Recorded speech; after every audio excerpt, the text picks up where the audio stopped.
Hi, and welcome to the Ada K Show. I am Ada K. Brown, and am currently a criminal justice major, and I'm a deaf courtroom commentator. Grab a cup of Java, and let's dive in.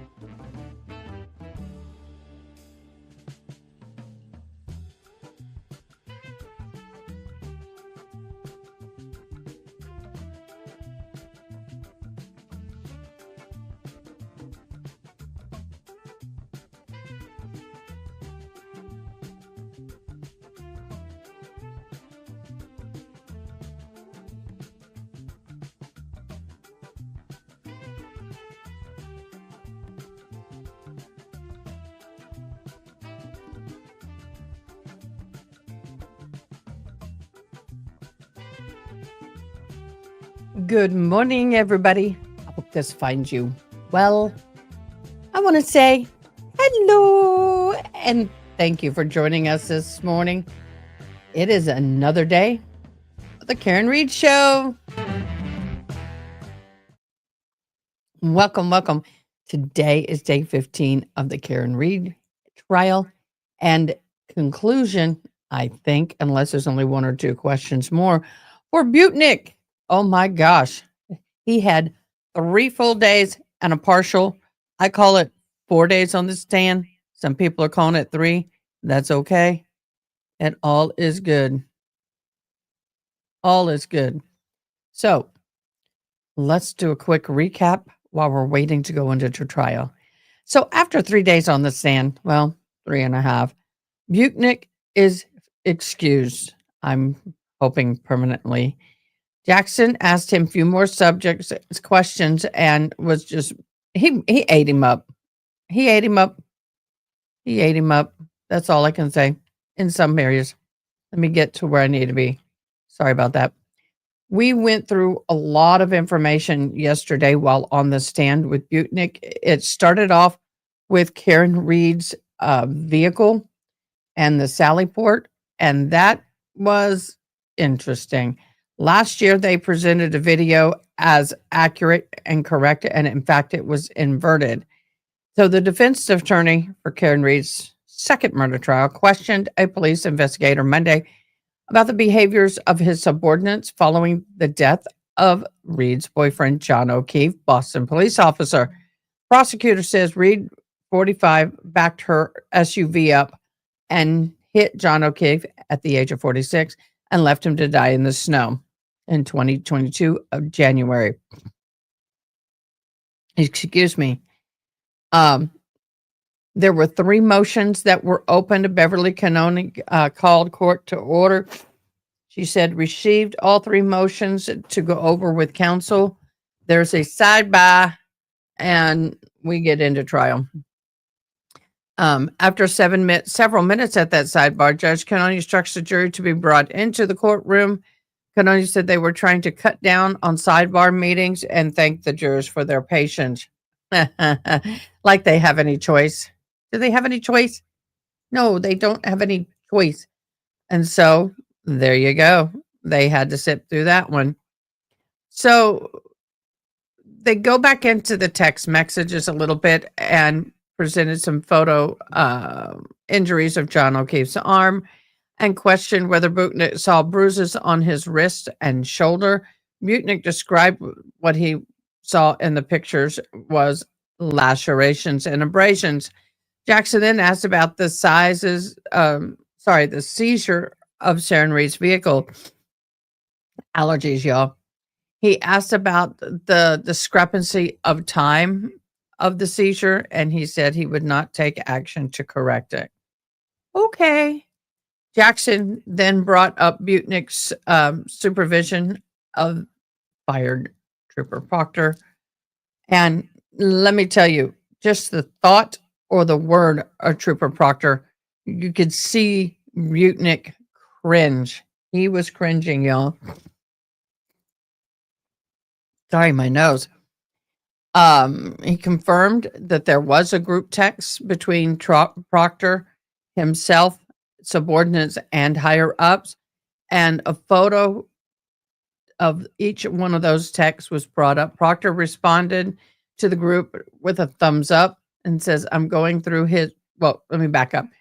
Proctor also responded to the group text with a thumb up. The text says, I'm going through his retarded girlfriend's phone.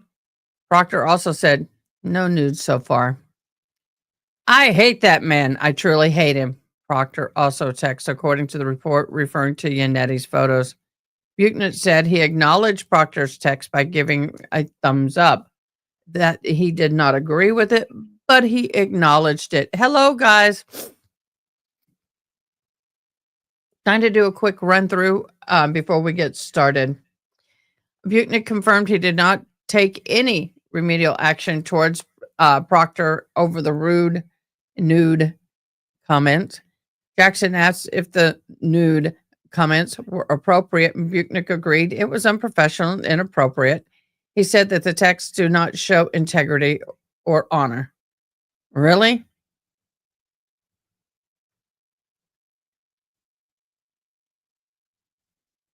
What?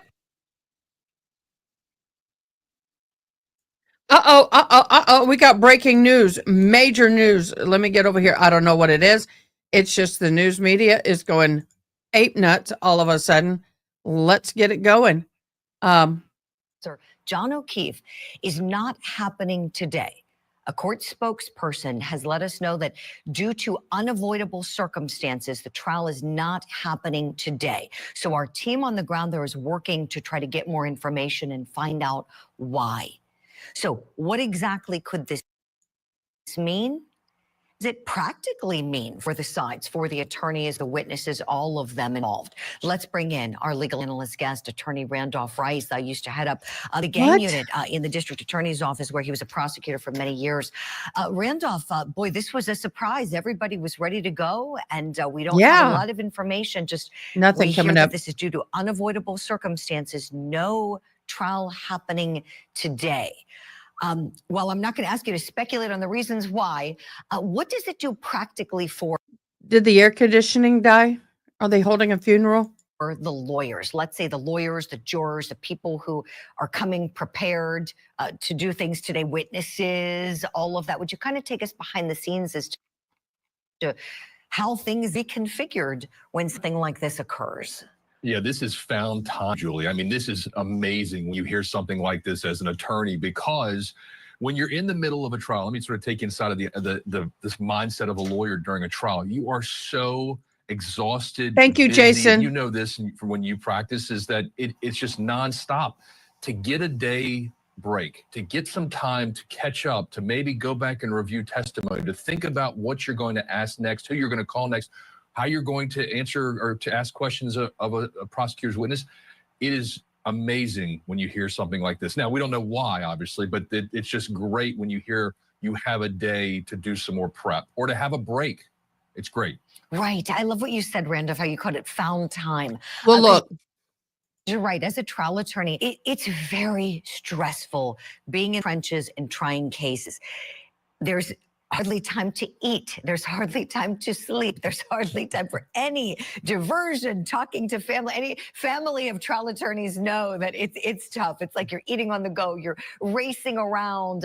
It's not fun. It's very stressful. So you're right. This might be a day to do some extra prep. And so follow-up question for you, please. Let's say you're on the side of the prosecution because they carry the burden.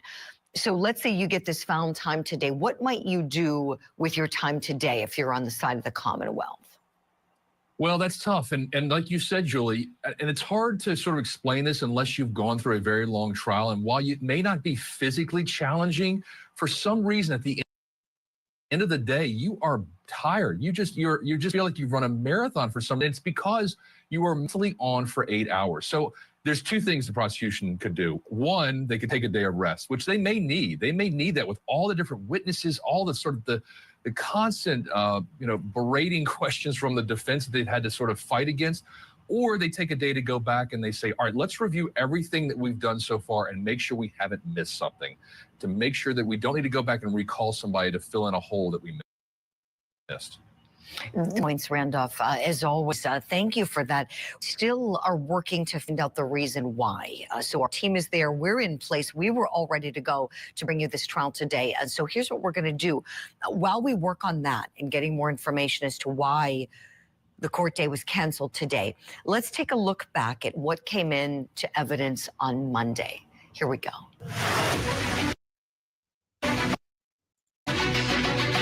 Stop. Okay, sorry I didn't see y'all's text. When I'm reading my notes or notes of others, sometimes it's covering that. So thank you so very, very much. Boo. We don't have court today for that, but we're going to listen to a little bit of this, and then, well, I thought what we would do is go through some of the P. Diddy. I'm not going to cover his case. I have my personal reasons why, but I will go through some of the news broadcasts, and for some of those who want to know, if you know of a trial that we can watch or something else that's going on, we'll watch. Great. If not, we'll have a day off. I can get some house cleaning done. Trust me, I'd rather be here. Not that it's that bad, but you know what I mean. All right, let's watch a little bit of this, and then I'll figure out what we're going to do. He testified that on direct examination that there was no video from Ring at or around the time 12:36 a.m. When Perfect, Jen. Miss Reed's SUV. Can you relabel it day 15 so I keep them in order? Do you remember that testimony? Yes. Are you aware that after John O'Keefe's cell phone was recovered by Massachusetts State Police, someone at Massachusetts State Police actually opened the Ring app on his cell phone? Yes. Who is the person who opened and accessed the Ring app on John O'Keefe's cell phone? I'm not 100% sure. Sergeant, having looked at this report, does that refresh your recollection as to who may have accessed that Ring app? Yes, that report is authored by Michael Proctor, and it says that investigators accessed the application. To Proctor then, Super Proctor, Michael Proctor, then responded, correct? That's what it says here, yes. And he responded to the group, funny, I'm going through his client's phone. He wrote, no nudes so far, correct? That's what it says, yes. What did you think he was looking for when he wrote that phrase? I don't know what he was looking for. What would be a reasonable interpretation of what Michael Proctor was looking for when he wrote, no nudes so far? I don't know. Motorcycles, handbags, pair of shoes, or naked pictures of Miss Karen Reed? His mission was to go through the phone to look for digital evidence that's related to the crime.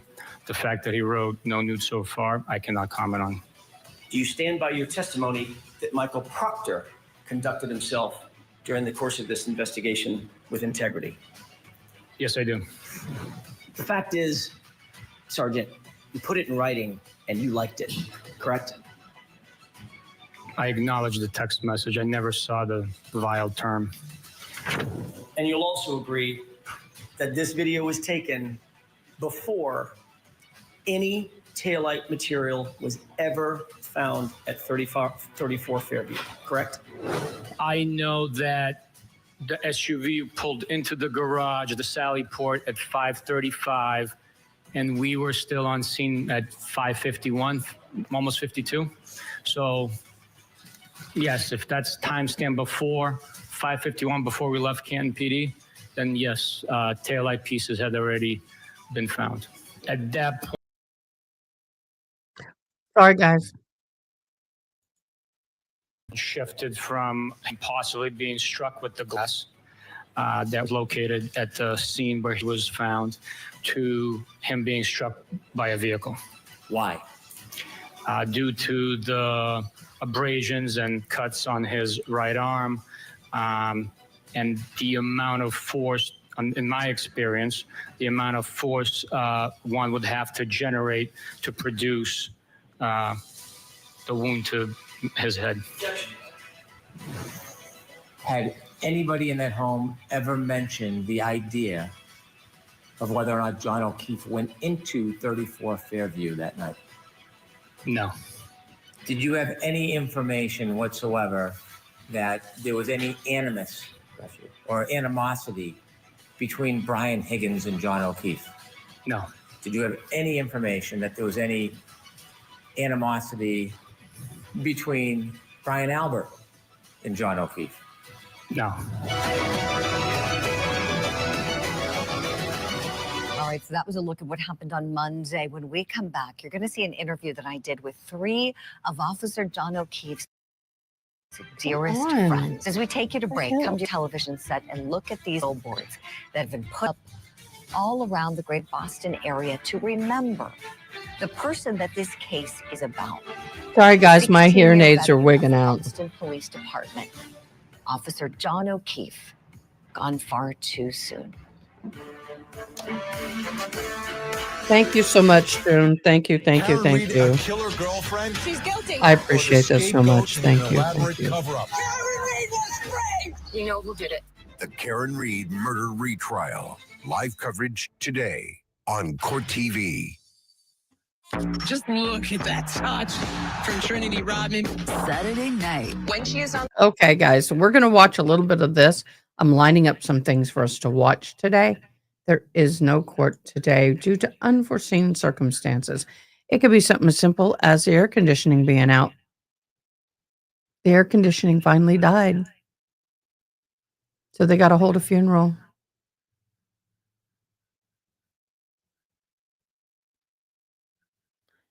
Yep, no court today. Unfortunately, and everybody's scrambling, y'all. So it's not just us. By the way, thank you for commenting on my necklace. It's fake, but it's nice. I like it. I am.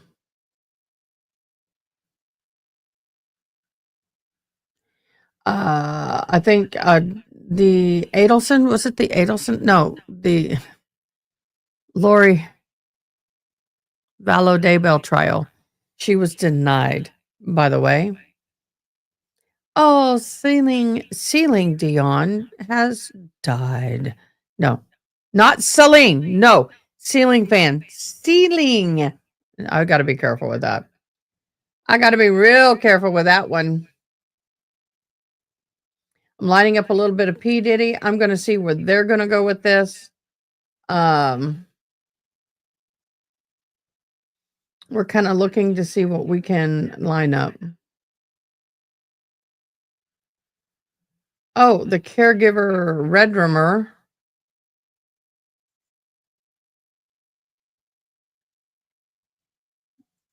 That's interesting.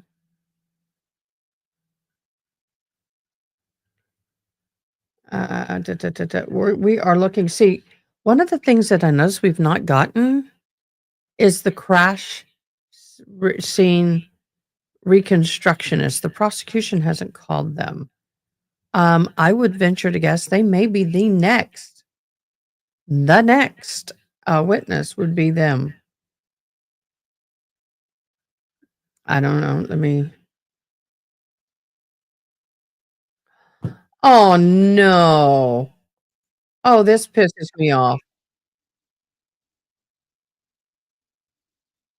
Tiny desk performance from last year. The music legend currently on tour right now, celebrating the 50th anniversary of his Quiet Storm album. But unfortunately, he's finding himself trending in true crime this morning for a more serious headline, as some former housekeepers of his are accusing the 85-year-old of rape and sexual battery. On Tuesday, 4 former housekeepers filed a lawsuit seeking at least $50 million in damages over alleged sexual misconduct by the singer, which allegedly took place, they say, between the years 2007 all the way to 2024. Now, Smokey's wife, Frances, was also named in the lawsuit. What? All 4 women, only identified as Jane Does, say that they feared coming forward over fears of public shame and possible effects on Yes, their we're going to touch immigration in on status. that. Don't worry, we'll get there. Robinson's A lot lawyer of fired time to back at the fill. allegations, saying in part, quote, "Through this process, we've seen the bizarre theatrics of Tuesday's news conference as the plaintiff's attorneys outlined vile, false allegations against Mr. and Mrs. Robinson. We ask anyone following this case to reserve judgment as the evidence comes to light and all the actual facts of the case unfold." Now, the timing of these allegations are what we're questioning this morning here on Opening Statements. Why didn't this come out during the Me Too movement? Let's bring in our power panel. Still with me, celebrity attorney John Phillips. Want to welcome in the former co-host of the Hot 97 morning show, Lisa G, and family law attorney Jennifer Brandt. Great to see you all this morning. Lisa G, let me start with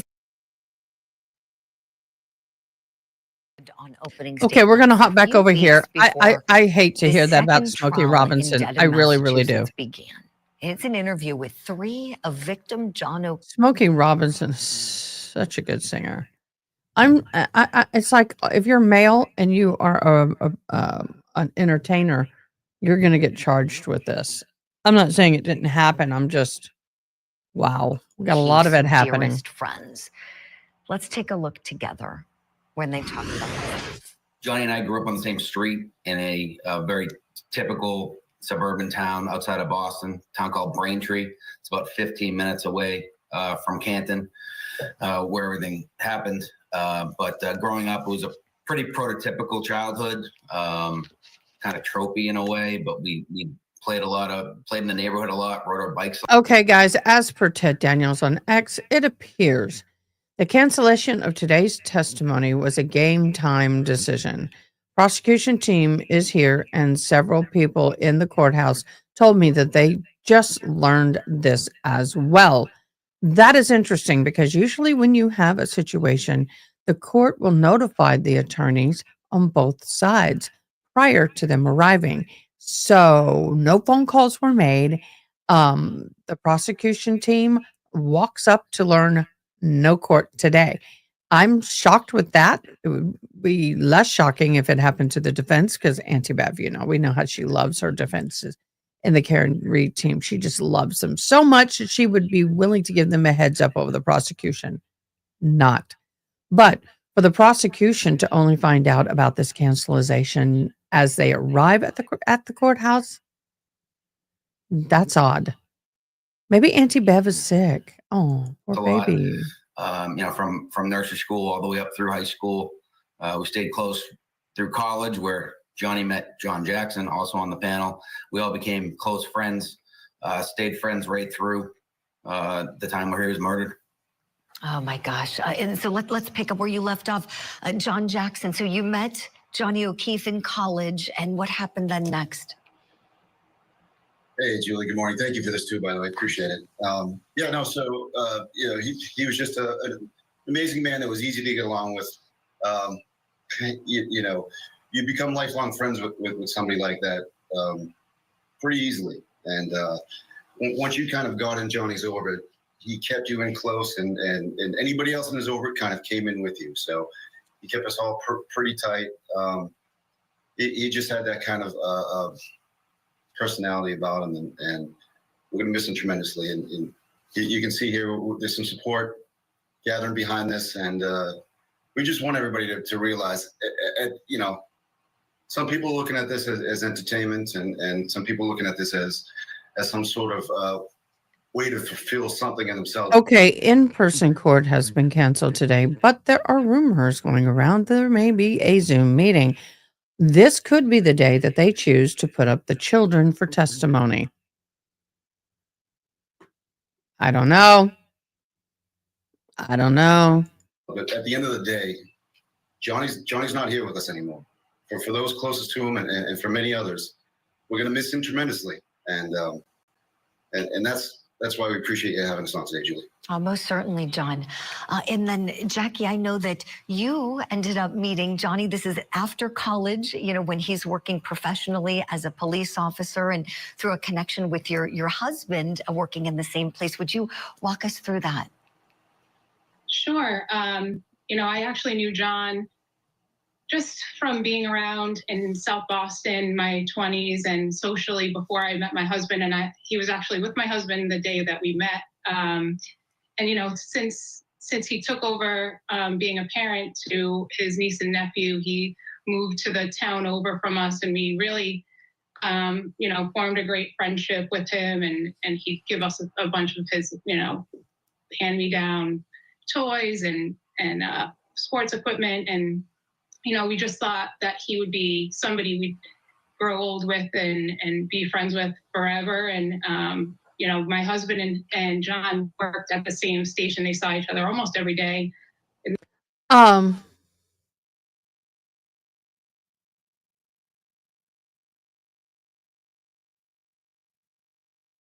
No, I don't think they did play the court stream. They started late. They started after they had the children come in. They stopped streaming, if I remember correctly. Could be wrong. They stopped the streaming and then they came in after them. How heartbreaking that Karen's manic raving compromised her relationship with the kids. She was mad at him. Kids, not you. Good morning, Mary. Good morning, everybody on Facebook. I'm sorry. They did not. We are trying to scramble here. Court has been canceled for the day for some unforeseen reasons. We will see and find out what those are as soon as everybody knows. As soon as anybody knows, we'll know. We'll do our best to keep y'all posted. In the meantime, we'll spend some time looking at other things until we know what's going on. In the gym, you know, they didn't work in the same department, but at the same time. And yeah, I mean, I looking through photos to try and give you, we just didn't have many from the last 5 years, because you don't think of taking pictures with your best friends, and you just kind of hang out, and you know, it's not something you think about. So that kind of stuck out to me too. You know. Sure. And we thank you for the ones that you did give us to share with all of our viewers. And there are plenty of beautiful ones, but you're right. You never think this friend is going to be gone. I mean, he's in the prime of his life. I want to ask you all to, if you just had to introduce Johnny to all of us, assuming someone at home may be turning on the TV today, if they haven't heard about this case, what would you say about it? How would you describe Johnny? And Brenda, let me go back to you. And might I say, I really appreciate your ball cap. I know what that cap means. I'm looking at you. When I looked at you, I couldn't see until the shot got bigger. 2490, that's Johnny's badge number. So a way you're honoring him this morning. Describe Johnny to us, please, Brendan. I think everyone that ever met Johnny would say the same things. Johnny was unbelievably generous. He was unbelievably loyal. Again, as John Jackson had mentioned, once you're in Johnny's orbit, you were there permanently. He was supportive. Ronnie, I'd like to know where that testimony is, because I don't remember hearing any testimony from the children. What I do remember, and I'm not saying you're wrong, but on this channel, what I do remember is the fact that there were people who were sitting in court who reported what the questions were and the answers. But if you can find a link to the children's testimony, I'll play it, because I don't remember seeing it or hearing it. I do remember the reports of people like Turtle Boy and other people who were in the courtroom at the time, but I don't remember it being live. I don't. But if you'll find it, I'll gladly play it. His loyalty and his generosity, I think, were two of his most notable qualities. I mean, what great qualities, right? John, let me go to you next. What else should we know about Johnny? Well, thank you, Jason Riddle. That's kind of what I'm seeing. Well, we'll say it this way, you know. Well, we'll find out what's happening. Somebody will tweet it. When the thank you, Jason Riddle, to step up and be a hero, you'd like to think that you'd be able to do it. And with Johnny, the moment came when, you know, with his his niece and nephew. Good morning, Facebook family. His sister and brother-in-law passed. And what people don't remember really is the children were 3 and 6 years old at the time. I mean, they were just in the formative Thank you years so too. much. Who are you watching in tweets? You know, he had a single sort of bachelor lifestyle as a Boston cop, and he put that all on hold, and he just raised those kids. So, you know, when you think about a 3-year-old and a 6-year-old going through what they went through, and Johnny being there at those moments when they wake up in the middle of the night, he was there. He was there for everything. And if you need to know who he was, that's him. So a hero. I mean, really, a hero on the streets when he would go to work and put that uniform on, not knowing what he would encounter, but then at home too, rescuing those children, those sweet children who were orphaned, you know, so sadly, you know, because of both of their parents passing away. I mean, it's almost unthinkable that this tragically happened to those children, and then to lose their uncle too, who had become dad. I mean, it's just, it breaks your heart. Jackie, to you next. How would you describe Johnny? Are you there, Jason Riddle? I mean, Brendan and John said it, and I actually reached out to a couple of our close friends and asked them if they wanted me to relay anything, because not everyone has this opportunity, which I'm so humbled to have, to kind of share about John. And, and everyone said the same thing. You know, you could count on him. Never know.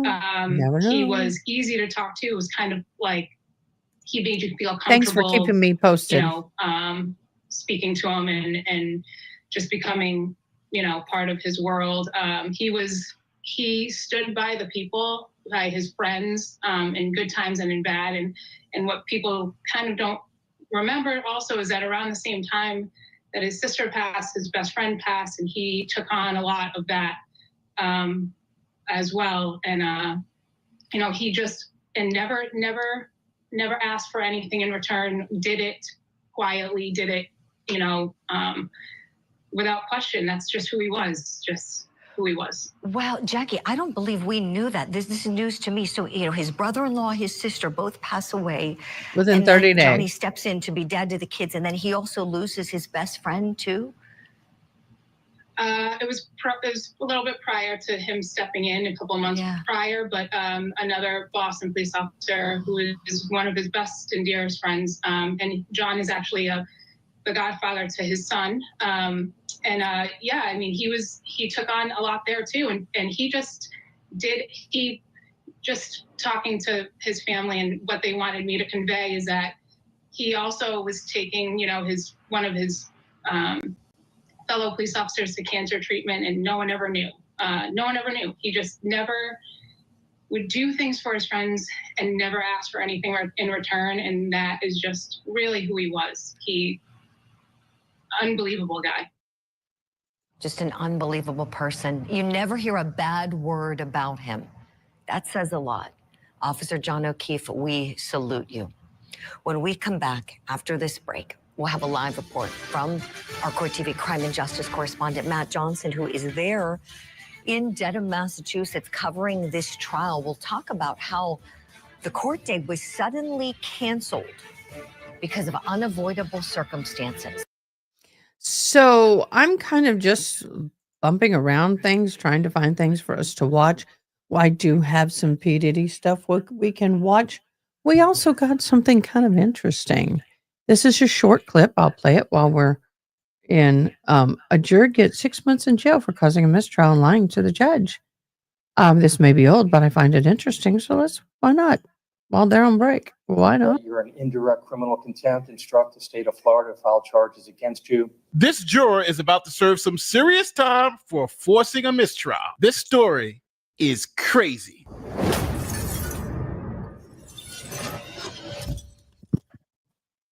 This is Carla De Pena from Florida. Carla Pena! A juror in a case involving a man named Bestman Okafor. Now, Bestman Okafor and two other men were involved in a home invasion robbery in May of 2012. During that trial, Okafor got a great idea. If there's no witnesses, then they can't convict me. So Okafor masterminds an execution of the witnesses. So the day of the arraignment, they had this meeting right in the back of the courthouse. See, when something like this happens, you know it's all. Yeah, that's from a movie, and I am not going to get my butt in trouble over that. Okay. They then convicted him of the home invasion and gave him life in prison. Court finds you are to be sentenced under PRR. As to count one, which is the burglary of a dwelling with an assault or a battery with a firearm, it is a life felony. The court is going to adjudicate and sentence you to life. With regard to count two, which is robbery with a firearm, which is a F1, but is a PBL, that is the case involving Brianna Campos.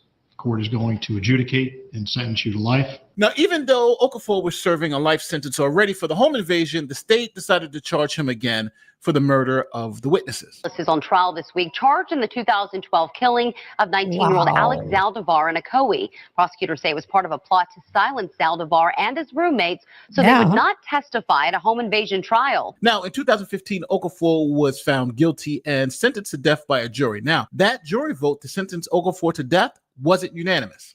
And in 2016, the Florida Supreme Court overturned the death sentence for Okafor because the jury verdict wasn't unanimous. Then in 2020, a new Florida Supreme Court with more conservative justices ruled that a unanimous jury was not required to sentence someone to death, reversing the previous decision.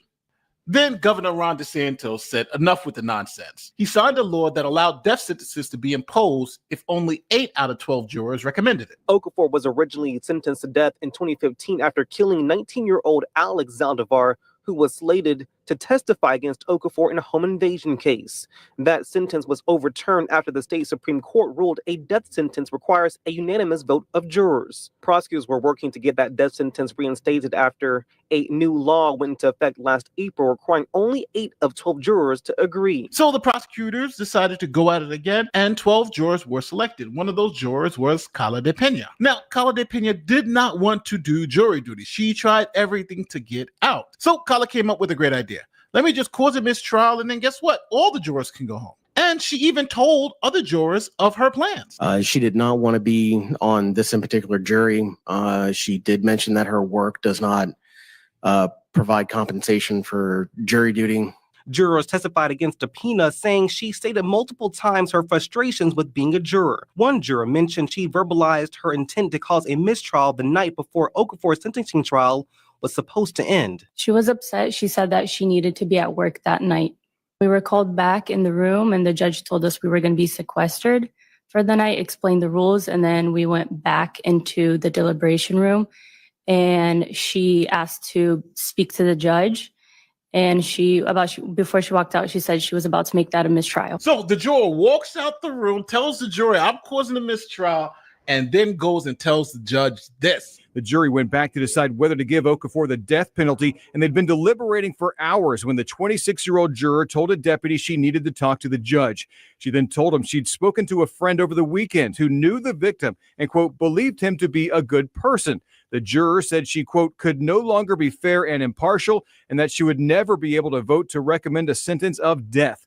The juror had gone 3 days without telling the judge that she had violated his order not to talk to anyone about the case. So as you can imagine, the judge declared a mistrial, and the other jurors then ratted this juror out, saying, hold on, she did all of this on purpose. After looking at the evidence, the judge then said this. Dismissing you as a juror in this case, I'm going to find that you're an indirect criminal contempt, instruct the state of Florida to file charges against you. Zaldivar says jurors reached out to him explaining what happened. So then the state of Florida did follow through and file charges against this juror for intentionally, and again, I want to make that very clear, intentionally causing a mistrial. Now, this is what the juror said in her defense. There was no intention of causing any harm, and there was no ill will from my end. I was truly overwhelmed and did not know how to handle this situation. Now, after all the tears and all the crying and, hey, I didn't know how to get out the situation, the judge didn't believe it at all and maxed her out. And now that judge went on to sentence DePena to 179 days in jail, the max time for her offense. Now, we can't forget about Bethman Okafor because of this juror's actions. He had to be resentenced again, and you had to have a whole new jury come in. And that jury came to a decision. First, though, breaking news, the verdict just in from the court, the jury making a recommendation in the third sentencing trial of a convicted killer to send him back to death row. Thanks for joining us. I'm Lisa Bell. Glad you're with us. All righty then. That's interesting. Let's get back over here. Welcome back to Court TV Live. We are all ready to continue with our coverage in Dedham, Massachusetts, in the case against defendant Karen Reed. This is over the death of her boyfriend, Boston police officer John O'Keefe. And it seems that everyone expected today to be a go, and then suddenly there was notice from court administration that court would be canceled today. And our team is on the ground there working to get some answers for us. I want to bring in now Court TV crime and justice correspondent Matt Johnson. He is outside of the courthouse presently, joining us by phone as it's a bit hectic with everyone kind of reconfiguring their plans. I know, right? You can hear me. Good morning to you. Everybody. Tell us a little bit about what you learned this morning and what it looks like where you are, please. Yeah, Julie, good morning. So I'm standing on the courthouse steps, and at the moment, what I'm looking at is just a cluster of media just trying to talk and speculate, trying to figure out exactly what's going on. This was completely out of left field. There is no explanation as to why court is canceled for the day, and if it will reconvene tomorrow. We were sent that email last minute when I arrived here at the courthouse because, as you know, we have a ticket, one of the 10 for the media seats. So I was on my way to pick up my ticket, hit and the like I could button. I got all see the the stuff O'Keefe up. family congregating in the parking lot. They were escorted with state troopers, as they usually are. I could also see the prosecutors were here, but no defense team. So this is anyone's guess at this point in time. As you know, all of the attorneys associated with the case, they're under a gag order. So we can't get official word or information from them as to what may have happened. One might think that this could be an issue with a juror, but then again, if you compare it to the first trial last year, we lost something like 3 or 4 jurors throughout the process. And we have several Then you just replace it with an alternate. You don't cancel court. and we haven't lost any during this this retrial. Oh, that ain't what we were good. expecting today was probably testimony. Are they dropping the charges? Doubtful. From the O'Keefe That would be children, the amazing niece if they and did. nephew, who were expected to testify, as they did last year, about the breakdown in the relationship. And we were expecting to go in, probably with no cameras, just getting information to our viewers and everyone at home. I was going to be using pen and paper, no electronics in the courtroom when they testify, but I was going to be giving updates throughout the day. So I have not seen them here at the courthouse, but that's who was expected to take the stand today, Julie. Right, Matt. So he said the children, right? Did last year Yep. about the breakdown in the relationship. And So, we were yeah, expecting that's to what go I in, said. Probably with no cameras, just getting information to our Pen and viewers paper like last and, time. everyone at home. I was going to be using pen and paper, no electronics in the courtroom when they testify, but I was going to be giving updates throughout the day. So I have not seen them here at the courthouse, but that's who was expected to take the stand today, Julie. Right, Matt. So that adds another layer to this, right? The witnesses, when you think about the children. And again, as you noted, we don't know the reasons for this unexpected delay today that will delay the trial all the way till tomorrow morning.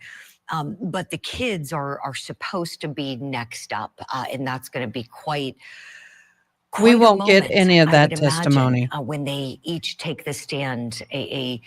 A niece and a nephew of John O'Keefe's that he was raising And for they many hate years, her Matt, as you know, after from his sister Kristen passed away. From last year, they tried to cook her goose. And then her husband passed away and the children were orphaned. They're now with Peggy O'Keefe, as we understand it. She and John O'Keefe's father are the parents to the children. And to be clear, when you saw the O'Keefes there, could you tell, were the kids present in the group? When you said you saw several of them, I know they come lots of times with family, friends, seems like advocates. Just curious. Yeah, if when you I think you arrived at the spotted courthouse, when I arrived Lucky at the courthouse, you. I It's going to be saw, 101 two here, groups of 104 the tomorrow. family. So I saw the supporters, their friends, and some family members in the parking lot when I arrived. And they were being escorted back to their vehicles by state troopers. And then closer to the courthouse, I saw Peggy and Paul and some of the immediate family members huddled near vehicles, and then they left. I didn't get a good look if there was any younger people. I have not personally seen the niece and the nephew myself, so I wouldn't know how to identify them. By all accounts, again, they were expected to testify over the past couple days because we didn't expect Yuri Buchanan to be on the stand for 3 full days. But we were told and notified by the court last week that whenever they do take the stand and testify, that electronic media would be all turned off and it would just be old school pen and paper inside that courtroom. And only people with a ticket, and Court TV has a ticket this week. Right. I know you do. I was pointing out to our audience yesterday, we could see you in the courtroom, and as it's a tiny courtroom, as you've told us, Matt, everyone is very close together. The families respectively are seated very close together. The attorneys, counsel tables are close. It's a tight room. All of you members of the media that are there, there's not a lot of breathing room in the courtroom. Did you get a chance to go up there, Matt? I'm curious if they allowed any media in. Who said I had rain here yesterday? Where I sit, we had no rain. Not where I sit. Just curious if you saw anyone else in there. Maybe somewhere close, but not where, not the me. urgency in whatever this situation is, if it's possibly, an illness or if someone was unavailable last minute, we don't know which party or witness or judge or juror that this is actually impacting and then put a halt on the trial for the day. We don't have that information. But by all accounts, we thought that it was a regular day of testimony. Hank Brennan is actually walking past me right now, holding copies for his team like he does each and every day, walking back into the courthouse.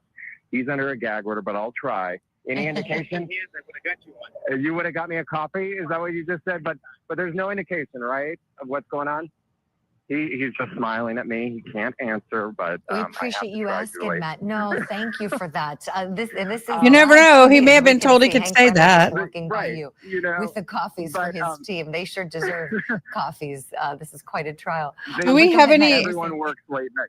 Can one of my mods go look and see if we have anything document wise today that make me pop in? He's just walking back into Hank the is courthouse, funny. so he's probably still going to be preparing. As you know, that's just an endless process for all parties involved in a trial. But right. All of the media was here. Everyone was picking up their badges.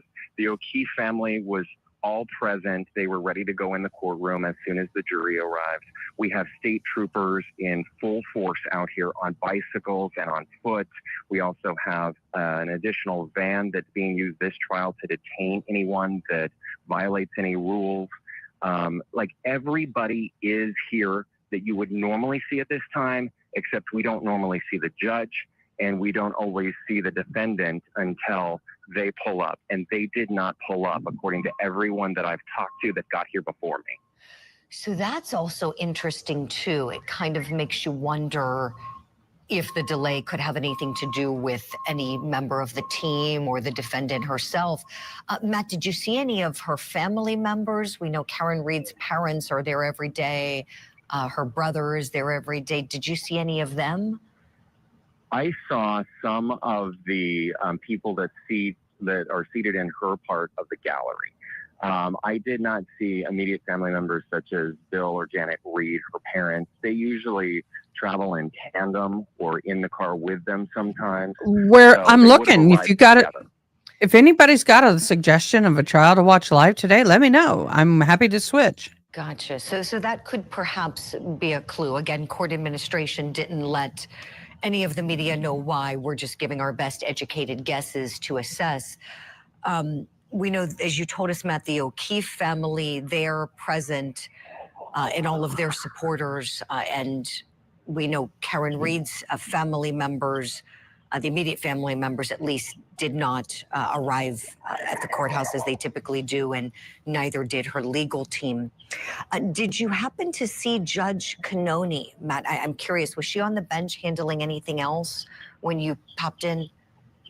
Well, she would not enter the courtroom or be on the bench until you actually see our camera go down from the van. So she walks in last minute after everyone's already in the courtroom. So we were not already in the courtroom. I don't typically see her around the courthouse. They really block off the backside of this courthouse. So we wouldn't be allowed in that area because that's how the jury enters and that's how the judge enters usually. Right. I'm glad you mentioned that, Matt. Thank you. I was going to ask you about seeing the jury. They're deliberately kept out of sight, out of view from the public, the media, all of that. So am I correct that you wouldn't have been able to even see if they were there today? Not until they enter the courtroom. And then, this courthouse, they're being very particular about what information they share. And we wouldn't even hear if a juror was dismissed until I'm actually counting the jurors that enter the courtroom. It's like that type of situation with this particular trial. Understood. Well, this is all really helpful. Matt, I know you're asking the questions and trying to get some answers for us as to why there was this delay today. We'll look forward to keeping in touch and talking with you more throughout the day. I'll let you hang up the phone and get back to business, but thank you. By the way, I want to say that I saw this on X and I thought it was funny as hell. Are y'all ready for this? Cancellation in the Karen Read trial today is expected to boost work productivity in the United States approximately 200%, except amongst the anti-Karen Read group who are predominantly unemployed. Well, I don't agree with that last part, but I love the first part. Cancellation of the Karen Read trial today is expected to boost work productivity across the U.S. by 200%. Thank you much for that update, Matt Johnson. Of course. Have a good day, Julie. You as well. And here's what I want to do now. I want to bring in our legal analyst guest, Attorney Randolph Rice. Hi, who's been Salt. watching along, someone who's given us tremendous analysis throughout. Oh, Sprinkler, we're going to look at some of that in a minute. Randolph, we are going to look at some of that in a minute. I'm just trying to find out why. And since we go there, I do have some P. Diddy stuff already in queue. Your best educated guess based on what you heard Matt sharing with us. Any thoughts on where the delay Karen did might not show up. Well, Matt did a great job reporting on this, and it seems like he's giving the best information that there is because the court is playing it pretty close to the vest this morning, telling that the state is there, although they probably have their offices there, so that's not too much of an indicator. The defense obviously knew early enough this morning to not show up. Thank you for joining this us. Decision was made in the early hours. Sprinkler, It welcome, could be, welcome. again, Thank we're you. guessing it could be Judge Cannoni had something she needed to take care of. It could be an illness. Maybe Judge Cannoni's, come down with some sort of sickness. So there are so many different things. I think Matt does make a good point that if it was a juror, they would have just excused the juror and brought an Move on. alternative. And like we said earlier, this is a win for both sides because they have a day to prep or sort of catch up or take a day to rest. So I'm sure they're both counting this as a blessing. Good morning, Right, Jackie. Randolph, it's just Good like morning. what you said earlier, how you were saying it's found time when you're a trial attorney and you get a moment to just take a deep breath. And as Matt shared with us, get a cup of coffee. Hank Brennan bringing coffee to his team every morning, getting ready. So hopefully they're going to be going over things, using the time wisely. Certainly both sides would be doing that. Karen Read's team, wherever they are today, we just know not at the courthouse. And I am in agreement with you. That is a great point Matt brought up with the jurors. There were enough alternates selected that if they wanted to just keep on moving with the jury, they certainly could and could excuse someone. So perhaps I would be stressed from day one to the end. it has to do with But they're not going to stop a whole day of trial just for her. No. a witness or a party or the judge. We'll let you know if we have any updates. Randolph, stand by kindly, please. We'll hit a break now, and when we come back, we're going to show you the rest of my interview with John O'Keefe. Would you please, dearest Jason, would you please, because I am bouncing around trying to find stuff, and you may hit something before I do. I would greatly appreciate it, boo.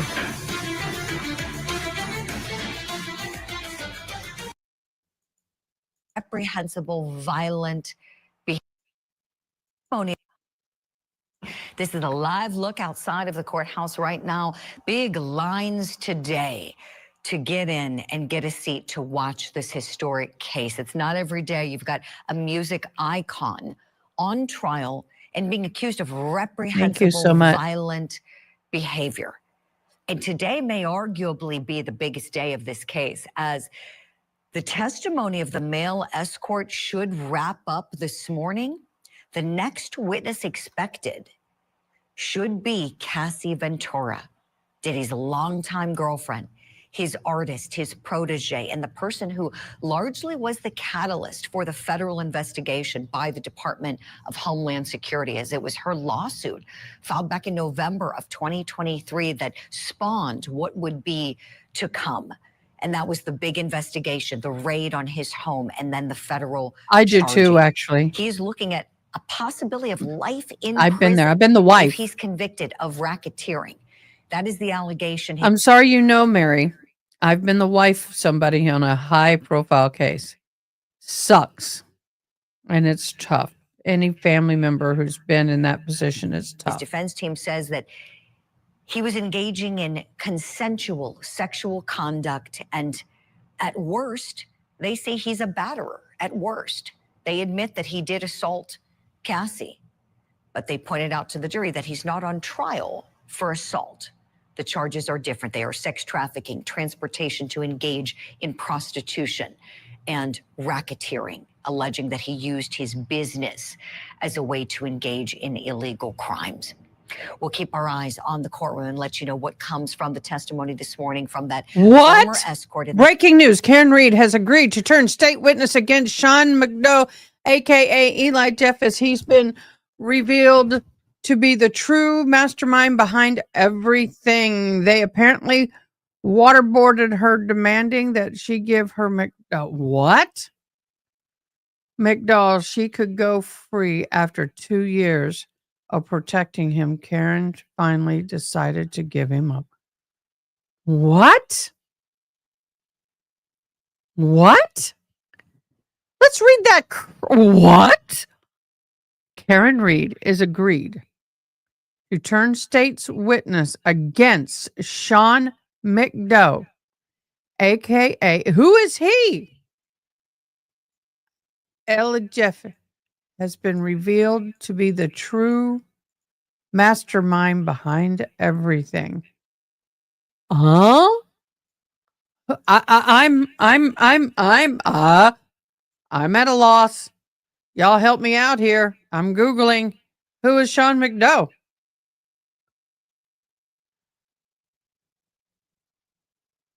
That's not who I want. How is this even? What? I'm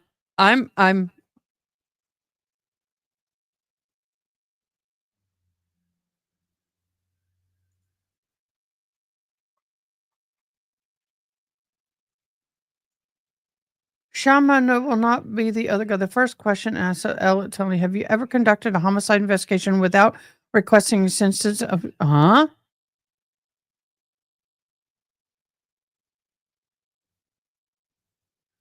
What? Gosh darn it, and I'm at the school for my granddaughter's awards. Enjoy it, baby. It goes by quick.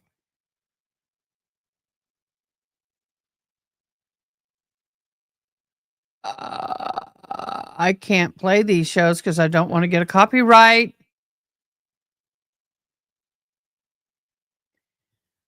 Oh. What? Okay, y'all, we got to catch up now.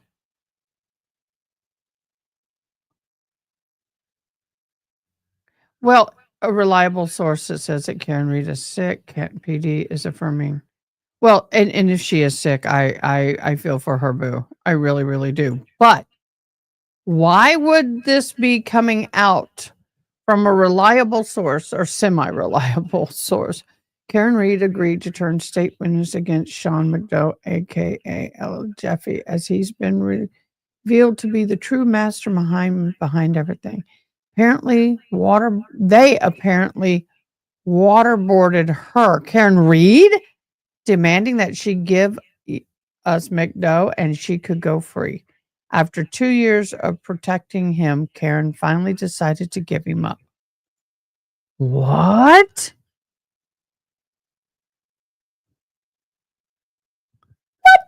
Y'all don't forget to like, share, because I got the thing going today. Oh my gosh. If that is remotely true.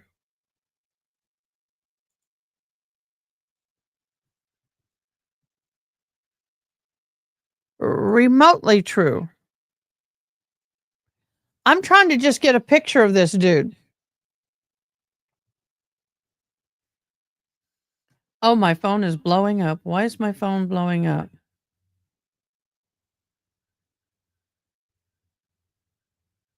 Oh, look at you.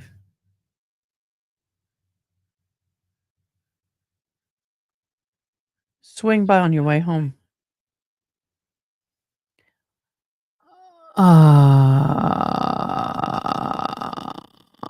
Okay.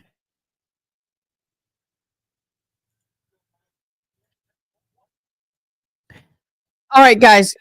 Can I replay or play a video with like the young jerks in it to explain who the hell this guy is?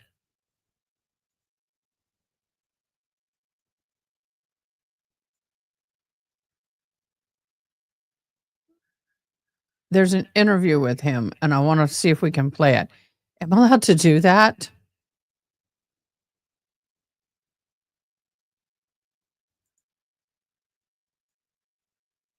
Okay, I will tell you, it's Aiden Kearney.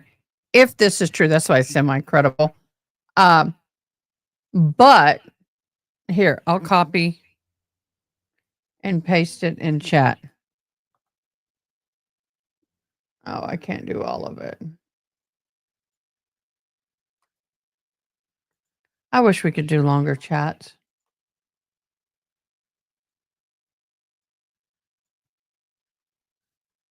This is in 2 parts. We'll see if this is true. I mean, I don't have 100% faith in that, but if it is true, holy crap. Holy crap. Okay, let's keep going. Meantime, back to Dedham, Massachusetts, as we continue working to find out the reason that court was canceled today in the retrial of defendant Karen Reed. May be sick. We're putting the focus on the Very victim, much could be. on Officer John O'Keefe, the 16-year veteran of the Boston Police Department, and a man who was a hero both at work and at home as he was caring for the 2 young children that belonged to his sister and his brother-in-law. Let's go back in and hear more now from John's closest friends.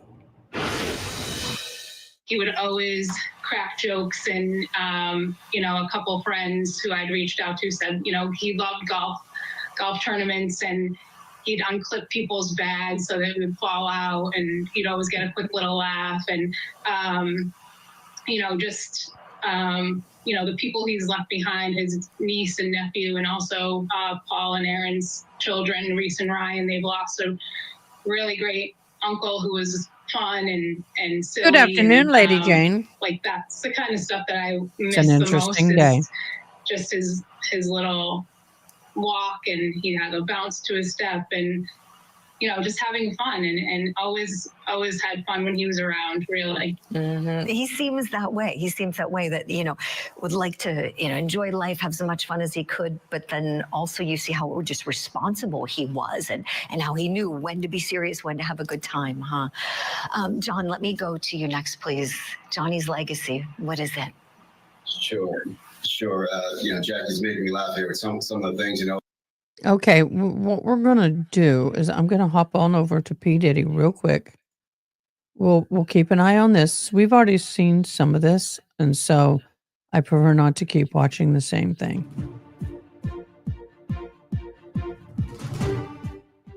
I'm Eva Pilgrim. Thanks for streaming with us. The highly anticipated trial against Sean Diddy Combs is now underway. It was a whirlwind day. A jury was seated. Opening statements were delivered, and the first 2 witnesses, a male escort and a former security guard, were called. More on their testimony in a moment.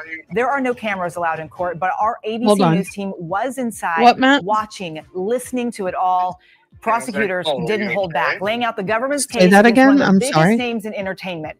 They say the public knew Sean Combs as Oh yeah, Daddy or Diddy, I've a Karen businessman retrial for some larger than life. reason. The prosecutors argued there was a darker side to him, saying he used his trusted inner circle to run a criminal enterprise for decades, painting a picture of a controlling, manipulative, and violent Combs who allegedly forced victims into days-long drug-fueled sexual encounters that prosecutors called freak-offs or wild king nights.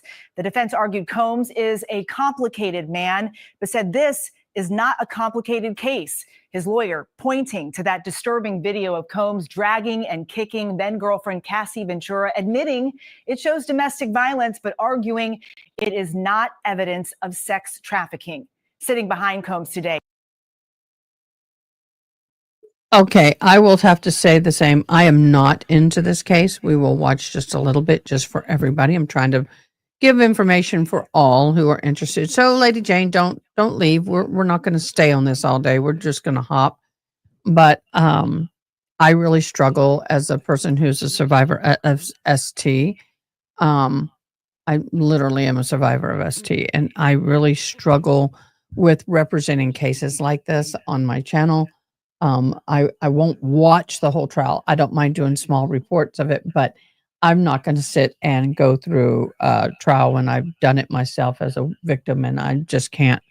I just don't wish to put myself through that again. His mother and children all seen arriving at court, supporting Combs as he faces. I'm sure she is. She didn't look good yesterday. 5 counts, including sex trafficking and racketeering conspiracy. Combs faces a potential life sentence. He has denied all of these allegations. A jury of 8 men and 4 women will decide his fate. We'll break down what we know about each of them. There is a lot to get to after a jam-packed day in court. I want to get right to Chief Investigative Correspondent Aaron Katersky, who was in court for this first official day of the trial. Aaron, opening statements began today. Break down these arguments for us. They really set the tone for the entire case. You mentioned the kind of Jekyll and Hyde portrayal by prosecutors, someone that the world came to know as Puffy or Puff or Puff Daddy or Diddy or Love, somebody who was larger than life, who was a mogul in multiple industries, and yet who had a darker side. A lot of celebrities have an entourage around them, Eva, but Sean Combs, according to federal prosecutors in their opening statement, operated as a criminal enterprise with trusted insiders whose goal was to coerce women into these drug-fueled sex performances. Some of them, prosecutors said, lasted for days and were referred to by Combs as freak-offs or wild king nights. And the defense sought to downplay these episodes, calling them the consensual... Oh, God. See, this is... Turtle Boy, I freaking hate you. That's cruel and mean. I recant all of that, Turtle Boy. I'm not going to ever, not again. You will not do this crap to me. I don't pull. I'm done with Turtle Boy. He can kiss my ass. Of a celebrity who led a That's swingers bull crap. lifestyle. And though they conceded that Combs could be violent with like women, I said, even women possibly that he loved and credible. was in a relationship with, they said he's not charged with being violent. He's not charged with domestic violence, with assault even. They said he's charged with sex trafficking and what's depicted on the video in the Los Angeles hotel from 2016. And in other episodes, they say may show Combs being violent, but doesn't show him being a sex trafficker. And they say it wasn't part of any racketeering conspiracy as alleged. And we saw Sean Combs' family going into court today. Did he interact with them at all? He did, right from the start. He came into court, Eva, all smiles as his eyes immediately locked on to his family seated in the second row, his sons and daughters, his mom, all there to support him. He blew them kisses in court, made gestures across his heart. But once the opening statements began, Combs was much more dispassionate. At one point, as a man who says he was paid to have sex with Cassie Ventura while Sean Combs sat on the corner masturbating, Combs pushed his chair away from the defense table. His arms went down and he crossed his legs, listening. I don't know who's reputable or not. So if you have somebody that I can watch, please slam their name down.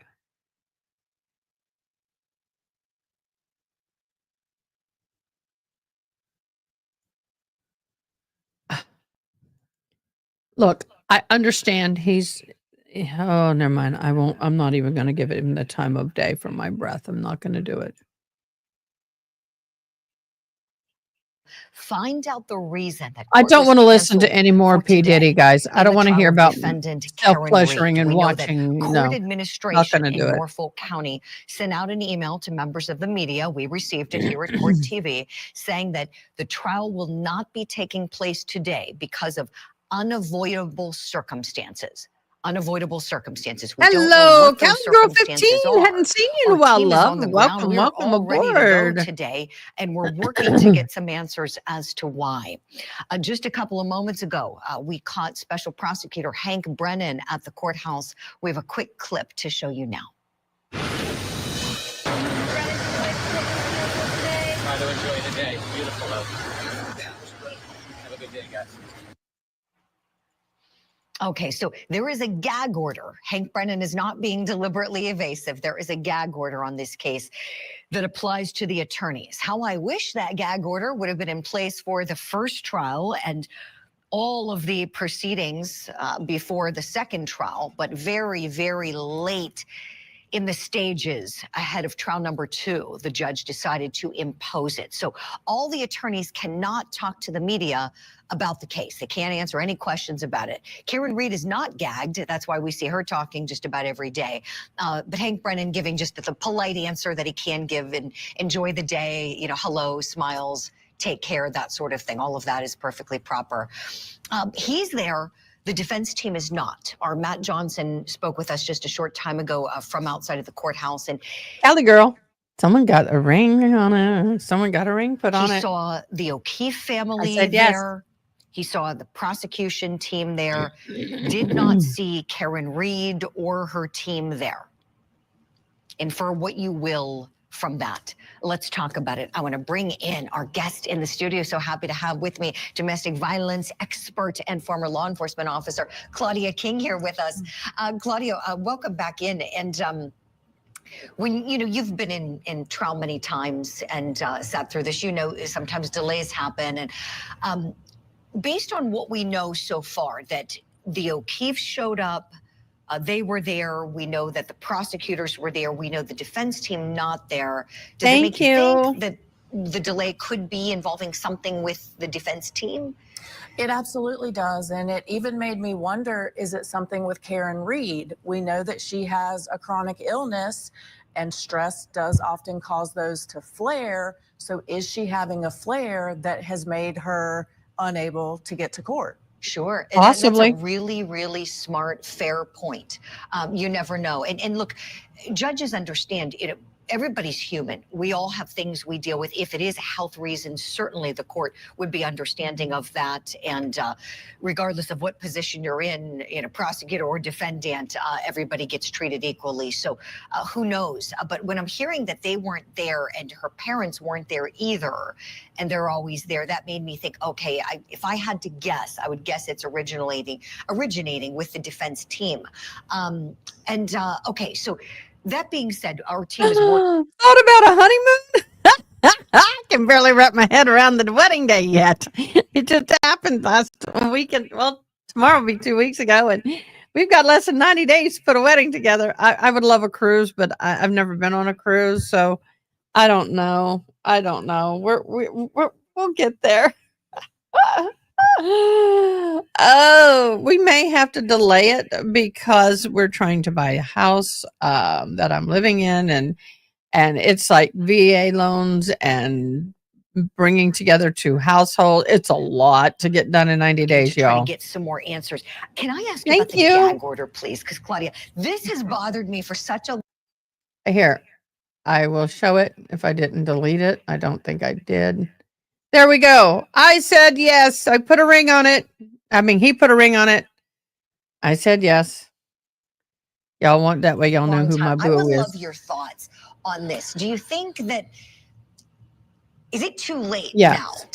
now that we've got the gag? I mean, I guess better late than never, huh? But what are your thoughts on how that may have contributed to this circus-like atmosphere.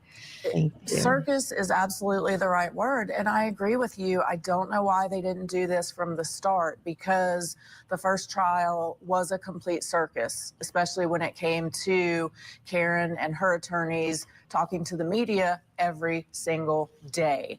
So, yes, better late than never, but I think there's irreparable harm that was done by not doing it before the first trial. Yes, Claudia, that's such a great point. You can't unring the bell. Right. You're right. Irreparable harm for sure. I mean, I think it Put the caused so crap much back in the more horses, some say. speculation, conjecture, all of that, all of the, the folks who want to try the case on the internet, go right ahead, but all of that, I think it contributed because we know that prosecutors are bound by certain ethical rules that defense lawyers are not bound by.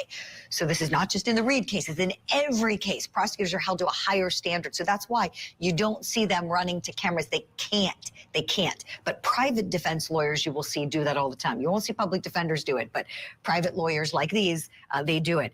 I am told that I also have Corey Pegues with us, Deputy Inspector retired from the NYPD and the author of the book, Once a Cop. Corey, good to see you this morning. We're coming to the courthouse here and there as we get bits and pieces of information about this delay. I don't know if you heard Matt Johnson's reporting earlier, but we were told the O'Keefes were there, the prosecutors were there. It was supposed to be the children that John O'Keefe was caring for that were going to be the witnesses up today, the young girl and the young boy who were sadly orphaned with the deaths of their parents. But everything put to a halt, and the defense team, the defendant, her parents, none of them were seen today. What do you think about that? She's sick.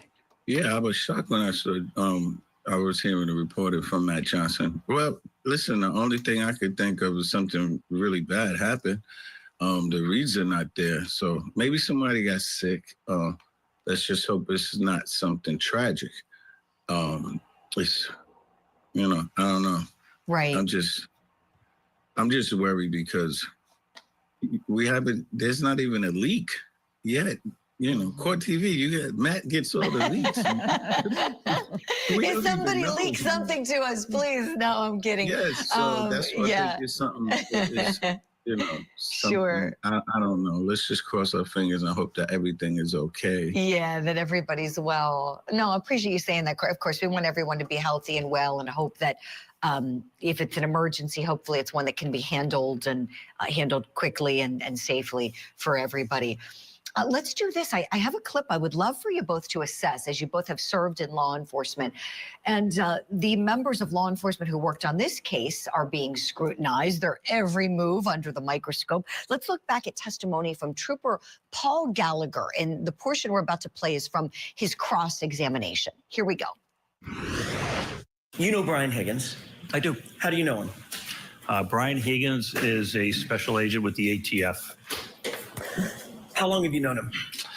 I first became aware of Brian Higgins probably around 2016, 2017, when I was with the DEA and we were working a Title III investigation, which is a wiretap investigation into gang activity, drug distribution in the Boston, Brockton area.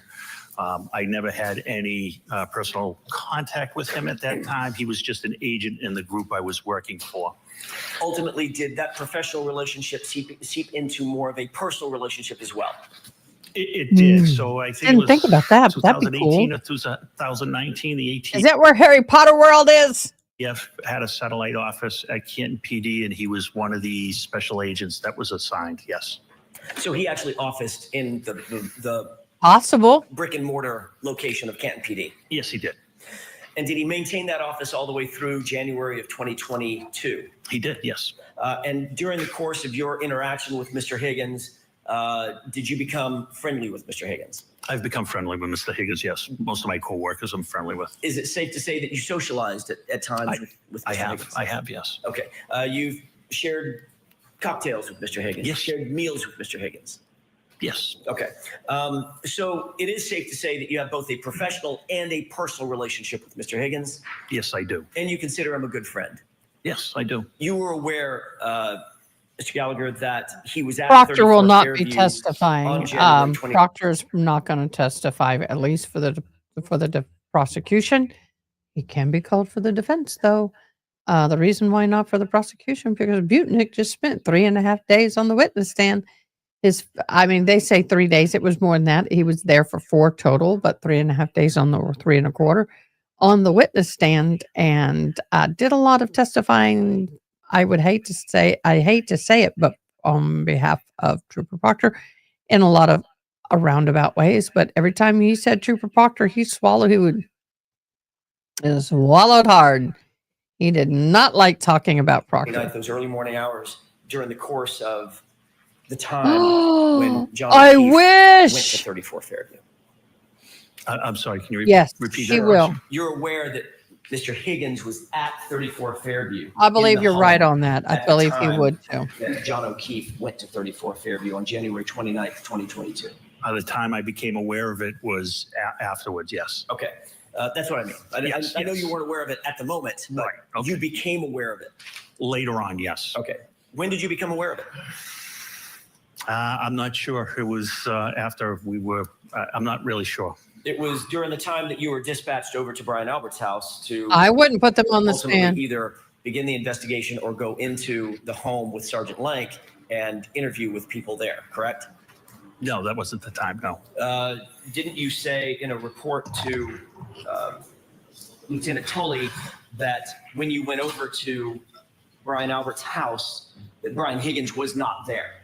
I don't recall Brian Higgins being there. Thank you, June. Right. So what Thank I'm you, trying thank you, thank to you. register is whether or not you knew at the time that you went to Brian Albert's house, at least that second time, that you might or might not have expected to see Brian Higgins there because you knew he was at the home when John O'Keefe arrived there. Can you rephrase that question? I'm not following you. Sure. When you went back to, in other words, during the time that you were investigating and joining Sergeant Lank back over at Brian Albert's house, you knew that Brian Higgins had been somehow in that home the night before. I don't believe I did at that time. When do you think you learned that? Sometime afterwards, probably when I saw the list and reviewed the narratives of the officers. Would that have been days or weeks later? No, it probably would have been, within 24 hours or so. Okay, within 24 hours of your involvement. Correct. Okay, yes. That's what I was trying to get to. Okay, Thank I you apologize. For that. My bad. Bad questioning on my part. So within 24 hours of your involvement, which would have been, your involvement was the early morning hours of January 29th. That's correct. Correct? Within 24 hours of that, you knew Brian Higgins was somehow tangentially involved or collaterally involved as a potential witness, if nothing else. I'm not sure he was a witness to anything. I was aware that he attended the house at 34 Fairview after they left the bar. Right. And you said, well, I'm not sure he was a witness to anything. The one way to figure out whether or not someone is a witness to anything is to actually formally interview them, correct? That's absolutely correct. Which you did not do. We were removed from the investigation before I found out Brian Higgins was involved. Okay, so you were removed. So I wouldn't be interviewing him. You were removed, and then it was within a few hours of that you realized that Brian Higgins was somehow involved. Not a few hours. No, I said it was within 24 hours, probably. Okay. You're aware that Mr. Higgins not only had a office at Canton PD, he also had a key card for Canton PD. Yes, he did. Explain for the jurors what a key card or an access card at Canton PD means. What is that? What is a key card for Canton PD? So it's a secure building. I think we've all seen it. You have the square boxes with the red light. The key card allows you access into the building. And depending upon your rank, you have different rights. Each individual has different rights to enter different access areas. levels. You had, for instance, being... You mean not rights, but different access levels is what they have. A top-level Canton lieutenant, you had a key card that was probably the functional equivalent of a master key card. You could get in pretty much any place you wanted? Absolutely not. Okay, where could you go? It's easier if I say where I can't go. That probably is easier. Would that be work? Explain that. So I can't go to the armory, which is where weapons are kept and ammunition is kept, and I can't go into permanent evidence. Okay. You're aware that Brian Higgins had a key card? Yes, I am. And that access card gave him access to pretty much, with the exception of the armory, possibly the evidence room, and what was the other location? I think that's what I said, the evidence room Okay. and the armory. With the exception of those, you're aware that Brian Higgins' key card gave him access basically to the entirety of the Canton Police Department? Well, so I want to specify, I don't specifically know what Brian Higgins had rights to, but there are also parts of our I'm gonna get me something to department that are drink. secured by key locks that he wouldn't have access to, and I don't have access to as well, offices and things of that nature. I want to focus your attention on the Sally Port, if I could. You can enter the Sally Port, which is a fancy name for a garage, correct? It certainly is, yes. Okay. You can enter that from the outside, meaning out in the elements. You come from a parking lot adjacent to or that services the Sally Port. You can enter from there, correct? Yes, there's one pedestrian door on the main entrance side, and it's for location purposes. It's right beside the garage door that's marked number 4. And the garage door is one of those big roll-up, industrial-style roll-up doors that comes up and down? That is correct. And then you can also enter the Sally Port from inside Canton PD, correct? There are 2 locations you can enter the Sally Port from inside, yes. And Brian Higgins' key card gave him access to both of those locations, the pedestrian portal going into the Sally Port from outside, as well as the pedestrian portal from inside Canton PD. That would be correct. All right, so that was just a little bit of a glimpse of that cross-examination with that state trooper. Here's what we're going to do. We're going to hit a break. We're still working to get information on why the Karen Reed trial was canceled for today. We know that Karen Reed was not at the courthouse today. Neither were the members of her legal team or her parents. We do know that all of the O'Keefes were present, their advocates, loved ones, friends, and we know today was going to be a big day. The testimony of John O'Keefe's adopted children, his niece and his nephew that he was caring for. They were going to be testifying today. So we're working to get details on why the court day was canceled. In the meantime, another court day is in session, and it may be the biggest day in the trial for Diddy. We'll take you live to New York next and have a live report with our Kelly Craft, who's on the ground there.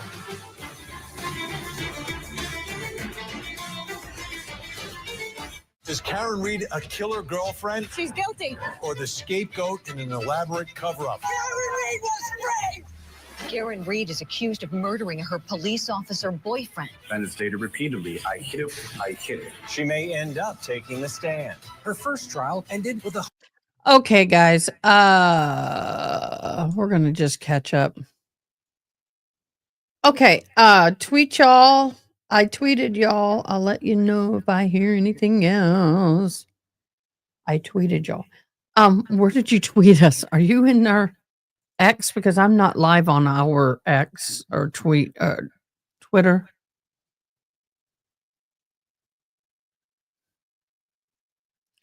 I'm not live on Twitter. I'm trying to figure out how to do all this. I am new to streaming on all my platforms at one time. And I can say I do struggle a little bit with keeping up. But I am trying to keep up with some other people who are tweeting, but nobody is saying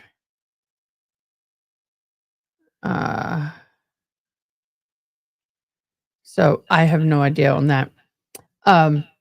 Mods, I need you guys to go to Mod Chat. Thank you. Today in that courtroom, please.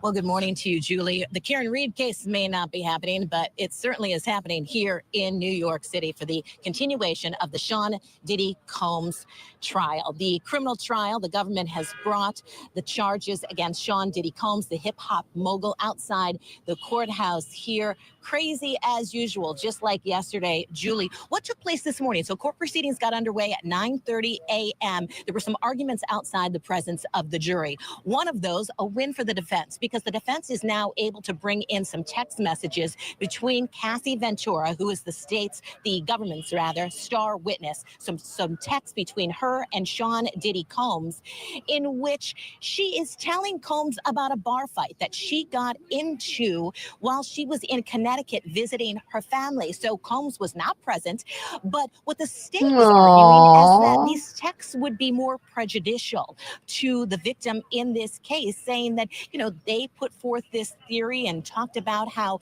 Cassie Ventura had a sense of peacefulness about her. Defense is saying, wait, not so fast. Thank you, These babe. texts are showing us a different side of Cassie Ventura, showing that she Please may do not one be sunny as day. peaceful as the government wants to portray. So a win there for the defense because they get to bring in these text messages now. The second thing that was discussed this morning, will the public, will the media be able to see video of these freak-offs? During opening statements, we heard that the jurors are going to be able to see video of these freak-offs. These are these sexual encounters between, for instance, Cassie Ventura, as well as another woman, Jane, and male escorts, as well as Sean Diddy Combs. But there's an argument that only the jurors will be able to see these. So we'll have to see what happens. The judge is taking that under advisement. Right now, what's taking place is the continuation of the cross-examination of a man by the name of Daniel Phillip. Julie, he is the male stripper that was hired by, he said, Cassie to engage in sexual acts. So big news today here. We're also expecting Cassie Ventura to take the stand later on today, which of course is going to be very interesting testimony to listen to. Oh, without a doubt, Kelly. As you know, she's key to this case. She really is, and her testimony could make or break things for the government and for Diddy. Tell me, just backing up for just a beat, you mentioned the witness on the stand currently, Daniel Phillip, the male escort. Starting things off yesterday, some really shocking pieces of information, as you know, came in, Kelly, about where he's detailing being asked to urinate on Cassie while Sean Combs was allegedly watching and masturbating. I'm curious if you noticed any reaction from the members of the jury when they were hearing a lot of that. So inside the courtroom there, everyone is being told they cannot have any outbursts or anything like that or any real reaction. So inside that courtroom, no. There also, Julie, is media overflow rooms. And inside those media overflow rooms, a lot of reaction. So the public is in there as well. The public is making a lot of reactions. You hear a lot of commentary when these details are coming out. Outbursts, the security is coming over and talking to a lot of the people, telling them that they have to keep it down. But other people inside the actual courtroom for the case where that's happening, no real reaction at all. But this testimony, as you mentioned, Julie, has been graphic in nature as he talked about, for instance, being asked to urinate onto Cassie, and he said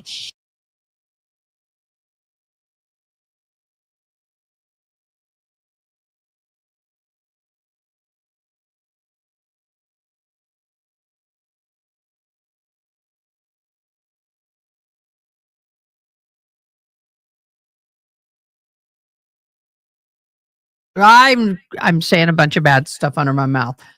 I'm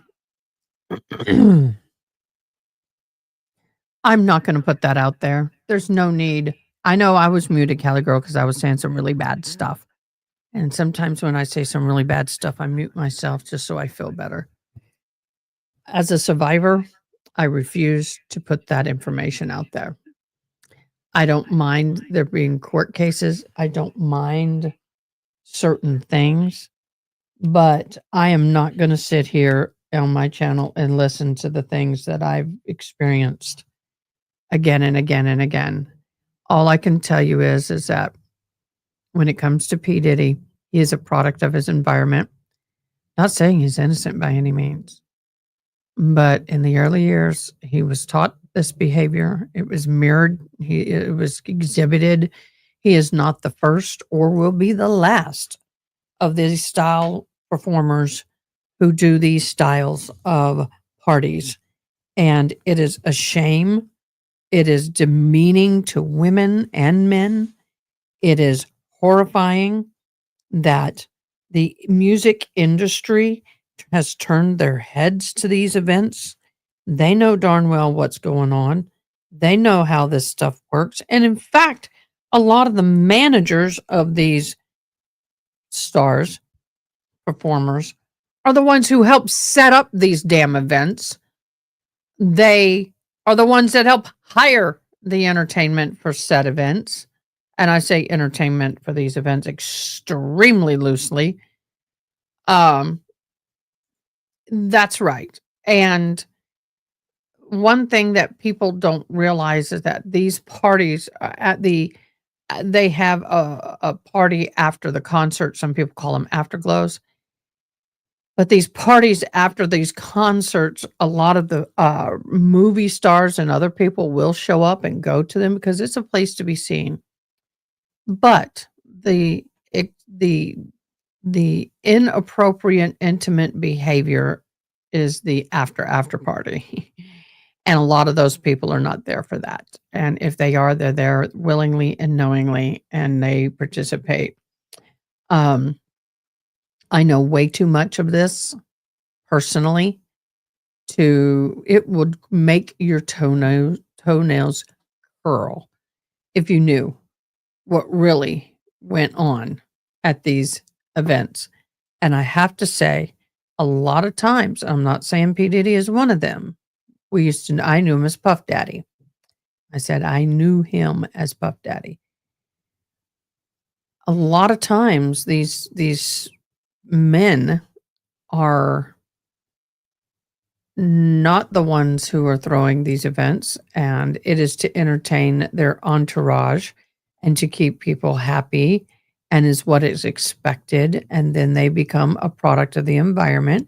They get pulled into it, and then they become perpetrators. So all I can say is this has been going around.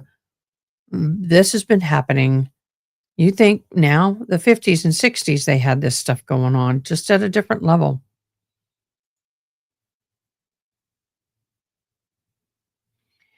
$1,000 bottles of baby oil. I know exactly what those are for. Part of it is unclothed female and male nude wrestling. They had pools and people would wrestle in the nude. Hello, Gabby. Welcome back, Gabby. But I am not going to sit here and entertain all that talk about Puff Diddy. I knew him as Puff Diddy, P Diddy, Puff Daddy. Yeah, PD. We do not have court today with Karen Reed. We are still waiting to hear, although some reliable sources, unlike Turtle Boy, you ass, are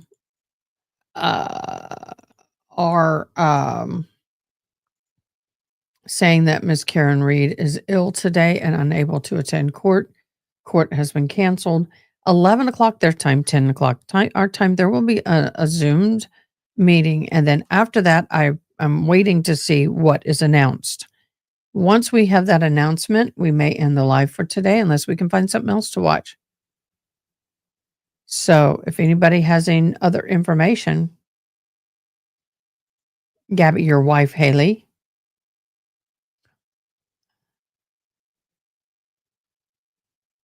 Yes.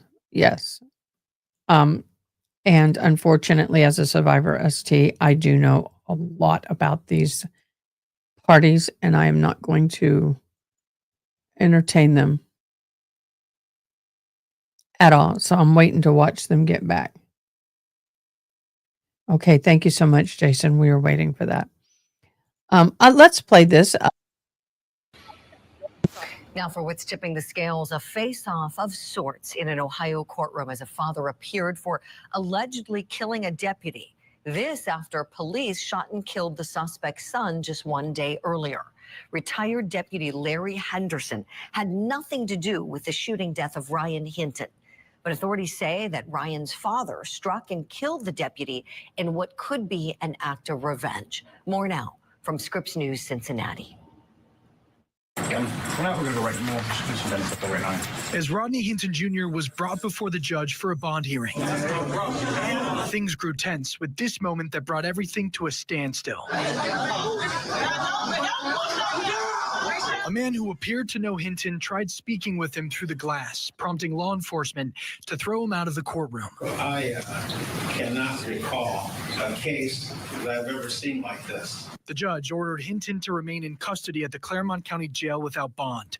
Dozens of CPD officers, Hamilton County Sheriff's deputies, and those supporting the Hinton family watched on as the judge made his ruling. This is the most unusual case. The prosecution says the state believes Hinton ran over the first law enforcement officer he saw after reviewing body camera video of an officer shooting and killing his son, Ryan Hinton, a day earlier. Defendant in his current state is a giant mental health question mark and is a clear and present danger and poses a substantial risk of physical harm to law enforcement officers and to the public. Hinton's attorney, Clyde Bennett, says the 38-year-old father was not in the right state of mind around the time of the crash. They think that what they're doing is right, and they think that what they're doing is right because they're not in their right frame of mind. Bennett requested Hinton receive a competency evaluation. The judge separately ordered jail staff to give Hinton any mental health treatment that is available. I believe my client was mentally ill and I want him to get treated. My goodness. Let's talk about this, and let's talk about how emotional that father was and whether his emotional state is going to tip the scales of justice. Let's bring in attorney John Phillips, and want to welcome into the conversation now private investigator and military veteran Manuel Gomez. John Phillips, it seemed like we were hearing a hint of maybe an insanity defense already at this first appearance. What did you think of that? I think that's right. You know, I think they have to go where this is, you know, a mental break caused by the death of his son. But look, the African-American community in particular is sick and tired of being sick and tired, okay? And I ran for city council, and my district has good for you a huge African-American population, and I went door to door and heard these families just grieve and feel helpless. And I'm a civil rights lawyer, right? And so I'm akin to this, but also had to hear the FOP out and their side of things. And you know, the two sides kind of pretend to talk to one another, but they don't. And this was just a mad father who has been deprived justice and feels like, why was his son shot, you know, for falling down? And I understand the circumstances of the gun near him, and police have a right to defend themselves and protect themselves. But it's just, it's a horrible situation. Yeah, it really is. And boy, you look at the close-up of the defendant's head, and looks like he was injured in that crash too. And this video in particular, we want to talk about next. Manuel Gomez, want to draw your attention to this. So at the hearing, you could see the courtroom was packed with people supporting the Hinton family and packed with law enforcement supporting the family of Larry Henderson, the officer who was killed, the innocent party in all of this. We see the dad going past the line of the deputies and kind of, you know, staring down some of them, and the officers looking at him, staring right back. What do you think of this, Manuel? Well, this shows the intent that his murder was deliberate, okay? And he's telling them right there to their faces, he's never going to be here again. And I just want to say the Rodney Hinton case, it also echoes of the Luigi Mangione case. These two cases show the silent rage in this country that we are witnessing, a general breakdown of law and order on top of the racial violence nationwide. In Ohio, there have been decades of justifying and excusing criminality. This is why it has led people to the point that we are blatantly celebrating people who commit first-degree murder. And this is what's happened in this case. Now there's hundreds of thousands of people on the internet, you know, raging support for Rodney Hinton, agreeing with what he did, just like in Luigi Mangione. I hope and pray that the prosecutor in both cases lay the full extent of the law, because we must send a clear message that first-degree murder and vigilantism is not acceptable in America. Manuel, you're so right. Tell us more. You know, how does this feel for you as someone who served so many years? You've served in our military, had a very impressive military career. You served with the NYPD. You're a private investigator now. You've put your life on the line for people in the community. Did you ever think you would see the day where we're seeing exactly what you just said, where people are celebrating people who commit murders? No, I mean, it's disheartening for myself and many of the other veterans who served this country I love this country as much as my family and my mother, but it's just appalling that every day I see this, and I see this in New York, in California, West Virginia, Texas, New Mexico. I'm a licensed investigator in New York, but I'm also licensed in 10 other states. So I cover Kudos for you, dude. cases of similarity to this. And unfortunately, Luigi Mangione, Rodney Hinton, these cases are becoming more regular, and it's disturbing. The judicial fabric of the judiciary is deteriorating, and we need to do something now to correct it. Manuel, you're so right. I want to hear more. We'll continue the conversation at another. I want y'all to see this. This is Judge Boyd. I love her. I need to go. I need to go and visit her. I need to go see her. All right. Do you want to tell me why you're knocking on the door of We'll be somebody back who at the other. obviously Don't does worry. not want to be I'm with not you anymore? gone. This is not a joke. No, I'm not laughing. So here's the thing. She doesn't want you. You came over to her apartment. You come over there with a fire. Don't give me attitude because I don't have to follow this agreement. You can't go to trial. So here's the question. She doesn't want you anymore. Now, so why are you going over to her apartment, knocking on her front door with a fire extinguisher, spraying the front door with the fire extinguisher, and then breaking her car? Why are you doing that?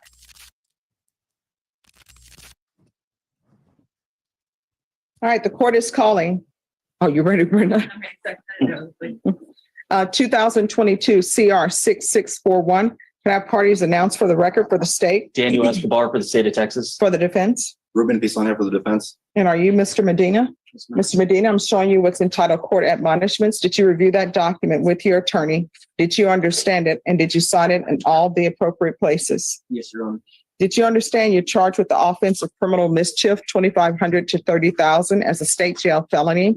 The range of punishment is anywhere from 180 days up to 2 years in the state jail facility and up to a $10,000 fine. Did you understand? Yes. Counsel, has your client been able to provide you with any defenses? Yes, Your Honor. Do you believe he has a rational as well as a factual understanding of the charges against him? Yes, Your Honor. Do you believe he's currently competent and was legally sane at the time of the offense? Court will find that defendant has knowingly and voluntarily waived his right to jury trial. Showing you the plea bargain page. Did you review that with your attorney? Did you understand it? Yes, Your Honor. According to the plea, this punishment is to be assessed at 1 year in the state jail facility, $1,200 fine, probated, no application for deferred adjudication. The state recommends community supervision. There's restitution, if any, to Elmar, Elimar Morales. Did you understand that to be the plea? Yes, Your Honor. Defense? Yes, Your Honor. State? Yes, Your Honor. Next, I'm showing you outside the plea bargain agreement. The state is requesting that your community supervision be for a term of 3 years. There'll be 100 hours community service restitution. We'll be back. Contact We're with keeping an eye on him. Elimar Morales and anger management. Did you understand those are recommendations from the state and the court does not have to follow those recommendations? Then to the offenses charged, how do you plead guilty, not guilty, or no contest? No contest, Your Honor. Welcome back to Court TV Live. I'm Julie Grant. We're following the retrial of defendant Karen Reed. It's on pause for today for an unavoidable set of circumstances, according to the court. That's all they will say about it. We know the defendant did not make it to the courthouse today. Her legal team was also not there. Neither were her parents. The O'Keefes were all there, and today was supposed to be the day that the O'Keefe children would be testifying, the children that John O'Keefe was raising. So if we get any more information about that, we're going to let you know. We're trying to find out. Let's watch some more of that testimony from Trooper Gallagher. This is where the cross, he's talking about the crime scene evidence that was gathered. I want to ask you a quick question about what we talked about yesterday concerning your search at the scene. If we could go back to that, when you engaged the leaf blower. During the time that you were removing materials in and around the area of the flagpole going out to the, I think you called it the berm, B-E-R-M, the berm, the curb. Yes, that was at the street. There was a 6-inch Cape Cod berm. Yes. Okay, and that led straight to the asphalt of the street, correct? It's basically a curbing. It's where the property line, the grass, the lawn meets the street. And you were searching the area where you believed Mr. O'Keefe's body to have been found all the way out toward that curb or berm area, correct? Yeah, we did not go out to the berm. We did about approximately 6 by 6, 7 by 7, about 50 square feet. 50 area. square feet. Okay, fair enough. But you did say at some point, I think on direct examination, you said that you exposed the berm just to give you some orientation as to where the curb was, where the street was. And if it was possible, he may have tripped and fallen. Yes. Okay. You did not recover or see a hat, a man's hat? No, sir. Black in color, like baseball style hat? No hat. No, sir. You did not see or recover a man's shoe? No, sir. And you said you searched for the area in that 50 square foot area by removing materials, getting down to moving the snow, getting down to all the way down to the lawn. Yes. Okay. You did not see a single piece of bright red plastic taillight material either, did you? No, sir. Not in that area. As a matter of fact, you didn't see 46 pieces of taillight material, either clear or bright red plastic. Okay, that is something that still just kind of sticks in my craw. 46 pieces. 46. Now, I can understand maybe not seeing the white or clear pieces because of the snow and the fact that it's clear. I can sort of see that. But the red pieces, especially the big pieces that they were pulling out of that snow up to 18 days later, I don't know, y'all. I don't know. Plastic in any part of the area that you searched? No, the only thing we discovered was the blood sampling in the glass. That is correct. Speaking of the glass, that's a good segue. You found that piece of broken drinking glass that you brought in and showed the jurors yesterday, correct? That's correct. Did you search the house at all to determine whether or not there was any matching glass in the home? No, I did not. You testified yesterday that you looked around when you were in the house. This is the second time you're at the location. So you went back with Sergeant Lank. I want to orient you to that time. That's when you actually entered the home for the first time of Brian Albert. Was that right? That is correct. Yes, sir. And you indicated that you did look around the family room, the kitchen, and you didn't see any signs of a struggle or anything like that. No, sir. I asked you that exact question about a year ago at another proceeding. Do you recall that colloquy between the two of us? Yes.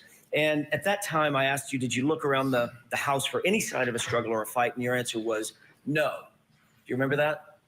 Yes, I think that's out of context. I understood that question was, did I wander the house to look for any sign of a struggle? I believe you asked me if I went to asked me about a bulkhead and things of that nature. Okay.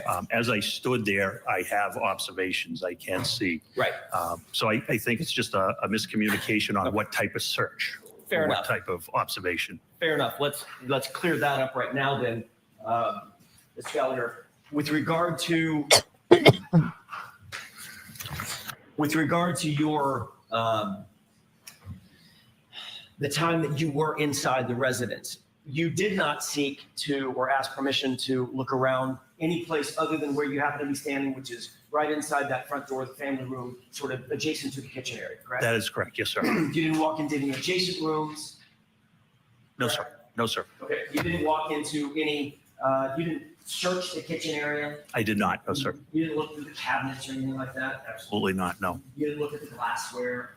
Absolutely not. No. You didn't go down to the basement? We talked about that previously. Correct. No, absolutely not. Okay. You didn't go out to the garage? No, sir. No. You didn't look around the garage? No. Other than walking in and basically where you just described standing while Sergeant Lank was engaged with Miss McCabe, you didn't do anything to search the interior of that house for anything? No, I wasn't there to search at all. Okay. You also didn't, subsequent to that, you didn't seek or receive a search warrant? No, I did not. Okay. You didn't believe that it was necessary, in your mind, it was necessary to seek a search warrant to search the interior of that house? That's absolutely correct. You were aware at the time that you did go into the house that Sergeant Lank had earlier reported at least the possibility that John O'Keefe may have gotten into a fight, correct? I don't recall that. We went over options on how he could have come to where he was, and an altercation certainly was one of them. Okay, so that's fair enough. So an altercation meaning was when you say altercation, that means a physical fight, correct? Sure. So that was a possibility in your mind.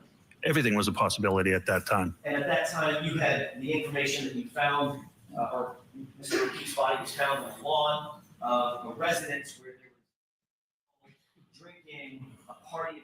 We'll hit a break. When we come back, more from Lieutenant Paul Gallagher after this. As Sean Diddy Combs faces a federal jury, Court TV's Kelly Craft is live from New York It was an emotional day in court. with every development. The Diddy sex trafficking trial. Live updates on Court TV this week.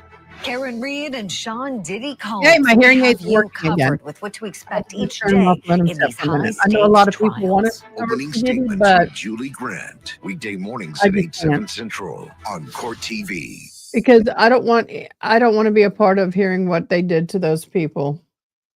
It was horrible.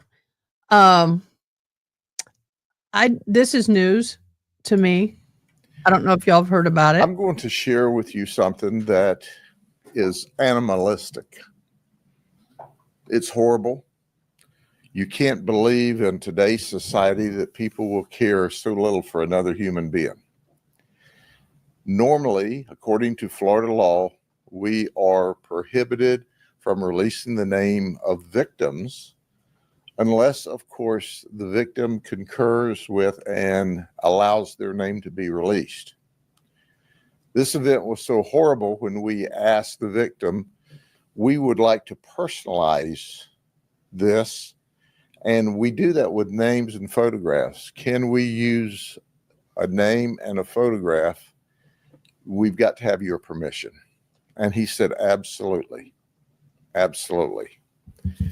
I want to introduce you to Juan Ramos Sr. He's 35. Do you see him? That's after he's been cleaned up some, after they've got a collar on him, after Polk Fire EMS dealt with him. But here's the issue.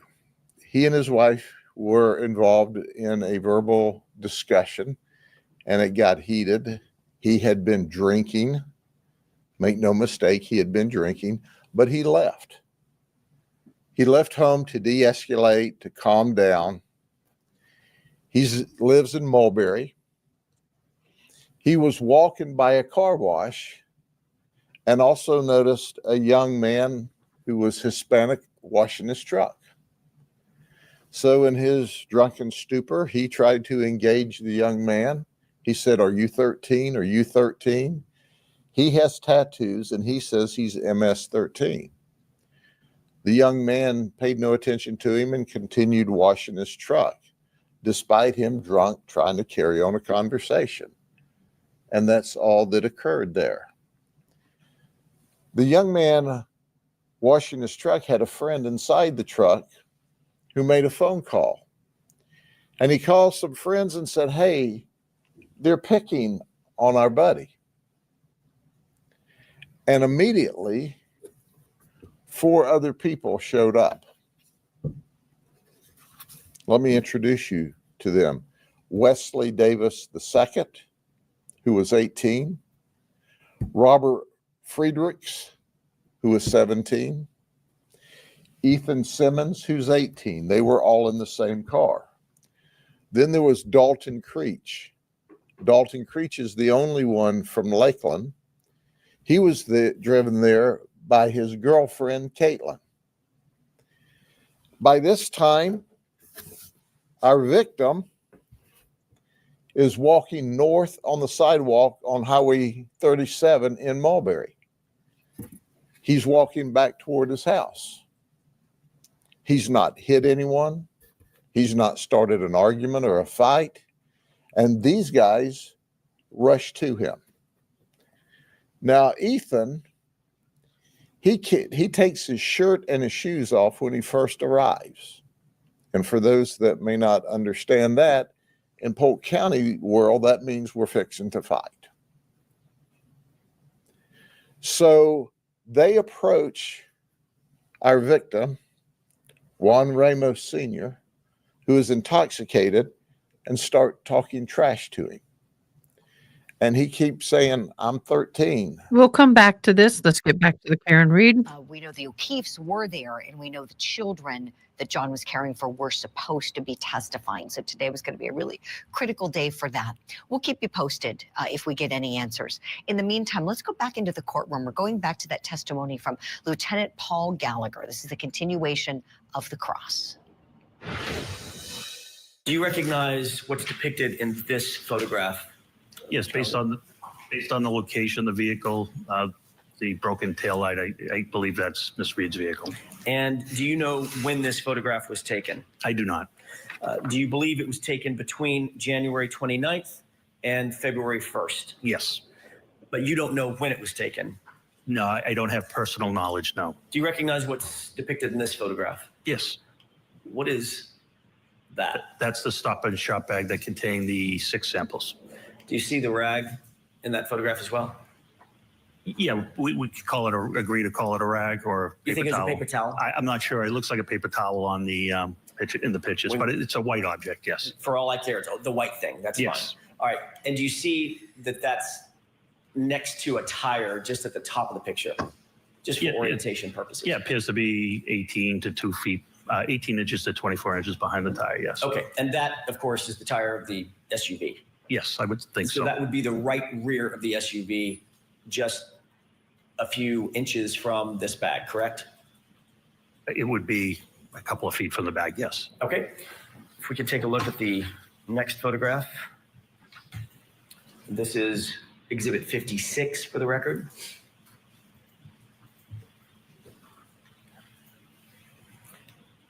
What's depicted inside the bag?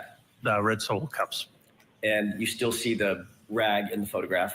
I sure do, yes. So the SUV would be right here, correct? At the top of the left. Well, I can't see the top of it. It would be, it's nearby, yes. The cups were not sealed, correct?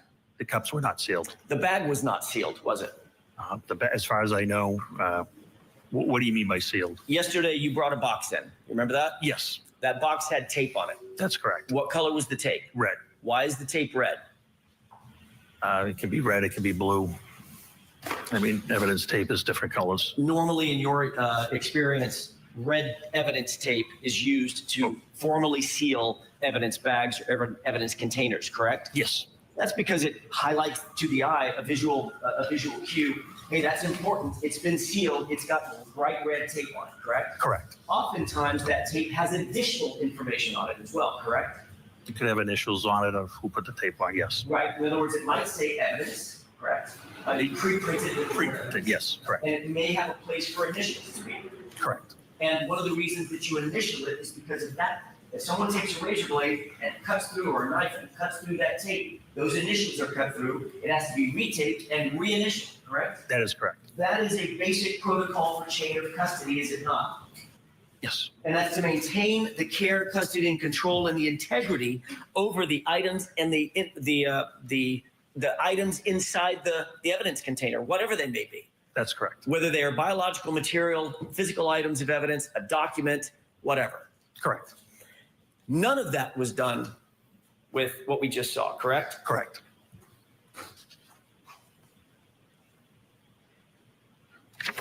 There's a lot of stuff that has been not done like it should be done. The way they process the clothing in and of itself, I don't understand how any of this evidence made it to court. Was stored in non-sterile Solo cups, correct? Correct. We've agreed that those cups were not sealed. The cups themselves were not sealed. There was no cap. There was no plastic, plasticine, saran wrap, nothing put over the cups, correct? That is correct. So they were open? Yes. They were not in an evidence bag. They were in a grocery bag, correct? They were, yes. Yesterday on direct examination, it may have been on cross-examination, Mr. Gallagher, I don't I'll be remember. right back. You said, I have no idea where Sergeant Lang got that grocery bag, correct? I don't know where the bag came from, no. Could it come out of his back of his car seat, correct? I'm assuming it came out of one of the cars, yes. No idea what had been in that bag previous to those cups with blood being in the bag, I correct? have no personal knowledge of that.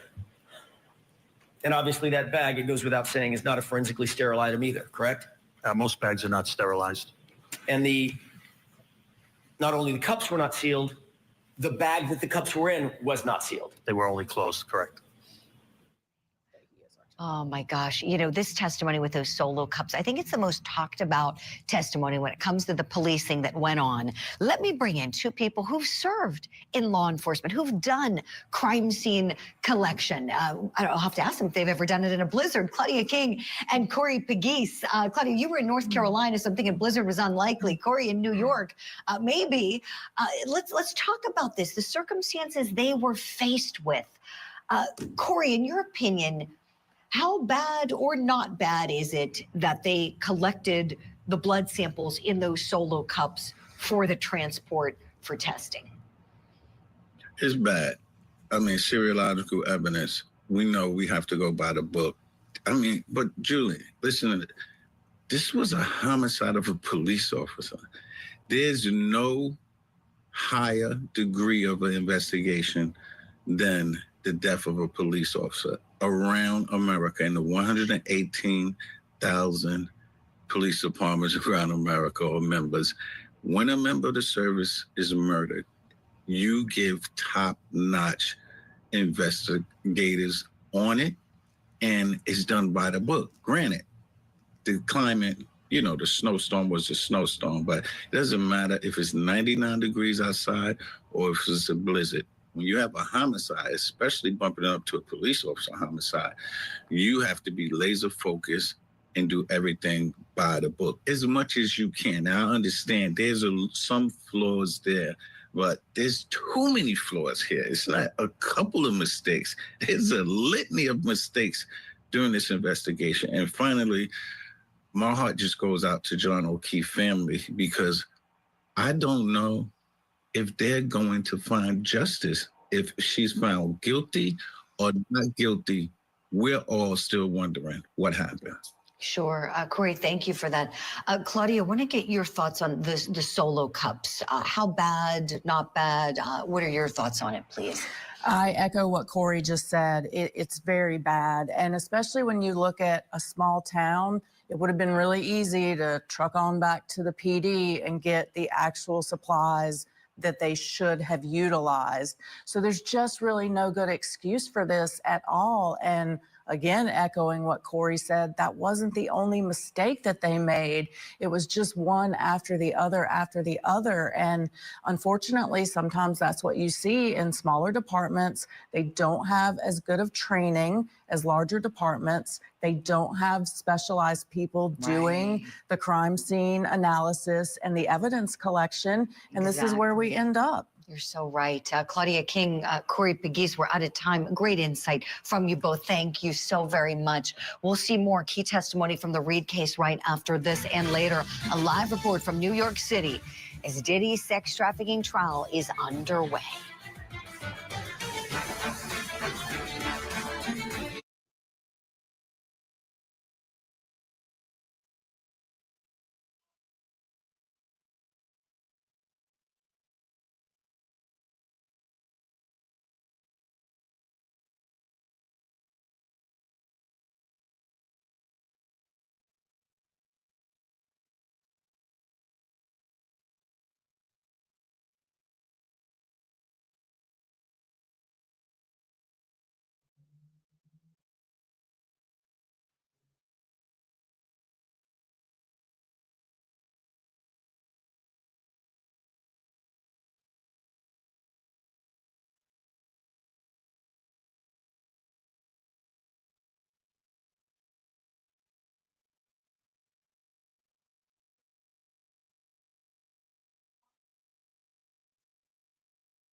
sorry about that, y'all. Wow, that was an interesting trip. Oh my gosh, sorry about that. Sometimes I have to answer the door. Do you think Canton PD would be more thorough and diligent investigation in the death of the fellow officer? But instead, they did the opposite. Makes you wonder why and what are they hiding? I don't disagree with you at all. At all. Don't disagree with you in the least. 34:15, if I'm not mistaken. AM. Okay, fair enough. And let's go ahead and play this all the way through. Now, this is the new evidence. This is something I wanted to watch again because this is the first time we have seen this in court Who or did that anywhere, appear to be actually. walking away from the camera in this shot?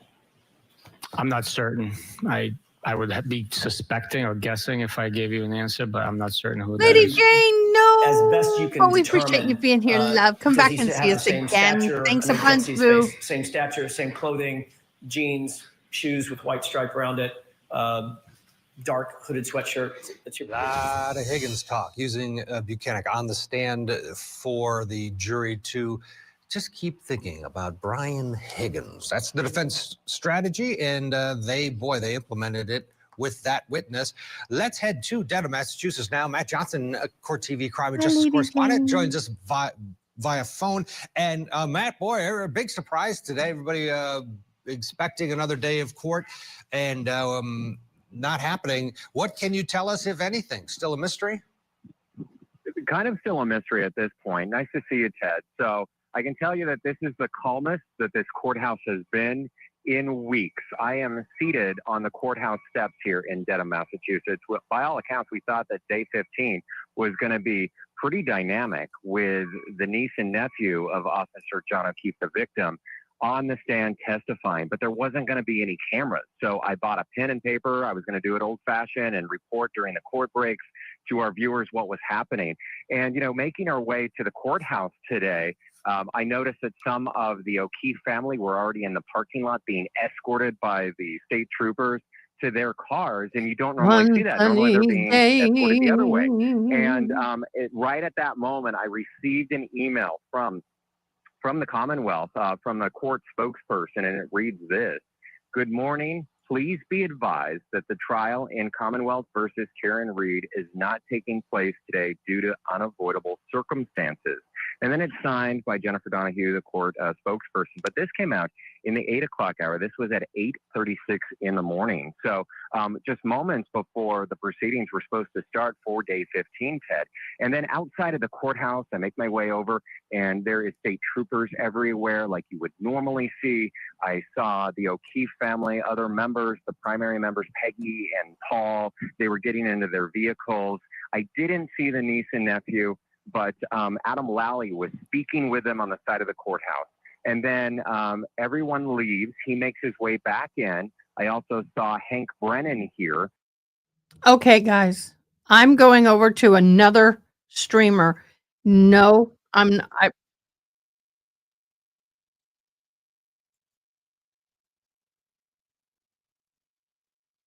okay, somehow some people are getting the Zoom feed. How do we get the Zoom feed? Can somebody help me out?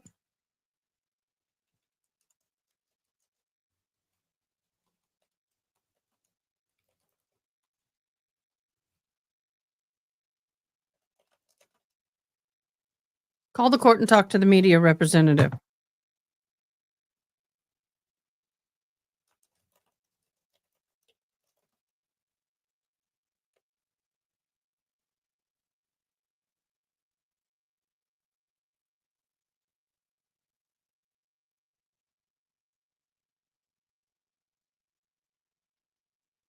Okay, control copy. Control V.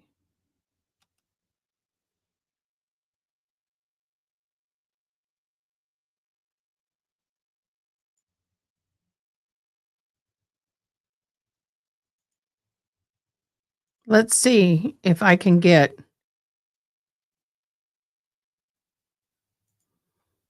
I'm trying to get something.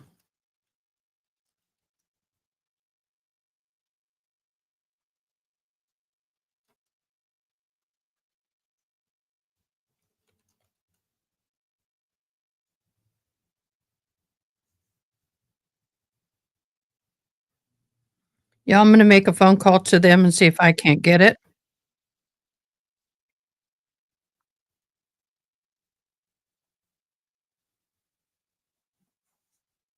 While my cat goes spastic through the thing, I'm going to keep playing this while I deal with the court. You have reached the Norfolk County. And so the prosecution was in place. That is not what I The asked judge for. was here. I am not hearing that there was anything with a juror issue. Again, we have not lost any jurors. There are 18 in the box hearing the case, 9 men, 9 women. That includes all the alternates. So we have not seen any of the defense team here. So one could surmise that. And I know that there is some reporting being done on X and other social outlets that a member of the defense team or possibly Karen could be ill, but that has not been confirmed. And we can't even ask any of the court staff or any of the attorneys because, of course, as you know, Ted, they're under gag order. Yeah, and you could feel that when Brennan was walking out of the courthouse there. He encouraged people to enjoy the beautiful weather in Dedham today and didn't have anything to say. But boy, that's interesting. Yeah, That's all he can say. Yeah, too, right? yeah. You know, I mean, he can't say anything case related. Nothing. Right, and he's very cautious. He plays it by the book, as we all know. So it's interesting that you did see the attorneys from the Commonwealth O'Keefe family, but not the Karen Reed side of the equation. So one could opine that maybe came from there, and it's no big deal. This is a long trial. You know this, covering trials. This is not uncommon where, maybe a viewer's like, what's happening? It could be anything. And, someone is not, they can't move forward if Karen can't be there, if her attorneys, one of them is not there. So, Matt, we know this. It's part of the terrain in a long trial. And that's exactly what we have here. Yeah, the trial went 9-10 weeks last time. And by all accounts, Judge Beverly Cannoni in open court keeps telling this jury that are very attentive, by the way. She keeps on reminding them that we are on schedule, if not ahead of schedule. So one day being dark, unexpected, it's another day for these attorneys to prep their case. We're still in the prosecution's case in chief at this point in time, but we also have not lost any jurors like we did last year by this point in time. We have not had as many dark days or half days. It's been going very quickly for the initial part of the state's case. But then again, we do know that they are planning a rebuttal case. That's where we're going to hear from the state's dog experts and their rebuttal to the third-party defense if that gets introduced by this defense team. Yeah, well, we're a long way from the finish line here. Matt Johnson, he'll be with us throughout the day, and we'll continue to talk a lot of Karen Reed, even though they're dark there in Dedham. Let's bring in Josh Schiffer. He's in Atlanta, Georgia, criminal defense attorney. And Josh, I want to talk about Brian Higgins because the defense has a real job to do because Judge Cannoni said, listen, you can't bring up this third-party scenario in your openings. If you get there during trial, well, then maybe you can in the close. Maybe that's on the docket. They're using, they use mechanic for it. They're trying to say Brian Higgins, Brian Albert all the time. And are they doing a good job? Are they there yet? Well, I think that it's a building process. When Cannoni came out and said, hey, here's your limits. You're not allowed to do this, not allowed to do that unless the door gets open. Well, then everybody knows what their job is. Let's get some doors open. Let's talk all the way around this without actually saying it, because that's going to call the jury's attention. Jurors are inquisitive. I think all of our brains as humans are inquisitive. And if we see something that doesn't make sense, or if we're attuned in to the fact that they're talking about something that they haven't shown us or talked to about with us, that's going to key them in.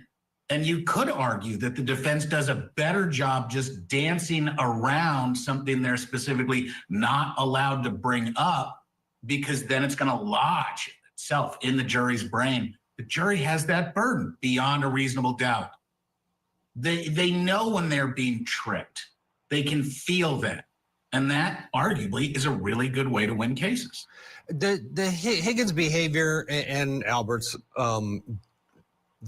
does raise eyebrows, and we see him going to the station at 1:30 in the morning after a day and evening of drinking. He's got this what appears to be a phone in his hand. He's on surveillance video. Well, I would like to know how many times he went to that station in the wee hours of the morning over the past 5 years. Is this the only time he's ever done it, or is this his behavior? He likes to go there, because that would make a difference. How effective is it, though, to just keep talking, not only talk about Brian Higgins, but see video, and he's not even on the stand. It's Buchanan. Exactly, and it's those are those great questions you want the jury to ask themselves.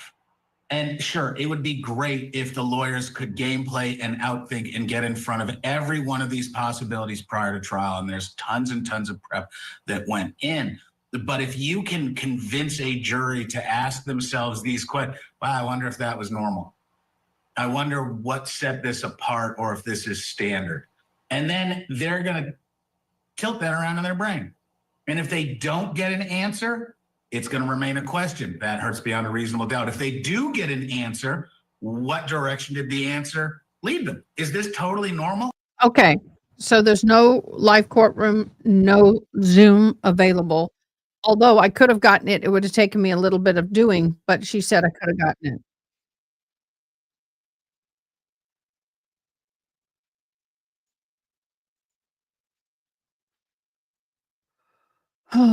So I'm going to have to start getting myself registered. One reporter in the courtroom says there is a sidebar, and because of that, that's not going to be live. I love this guy with the red glasses. He cracks me up.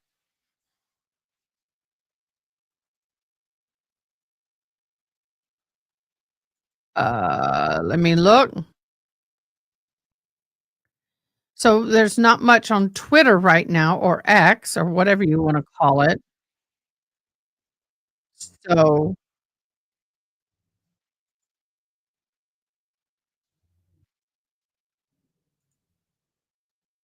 what is happening now?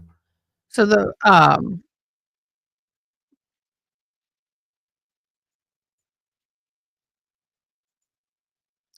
so basically, from what I'm understanding, is that the judge kicked everybody out of the courtroom and closed it down last minute.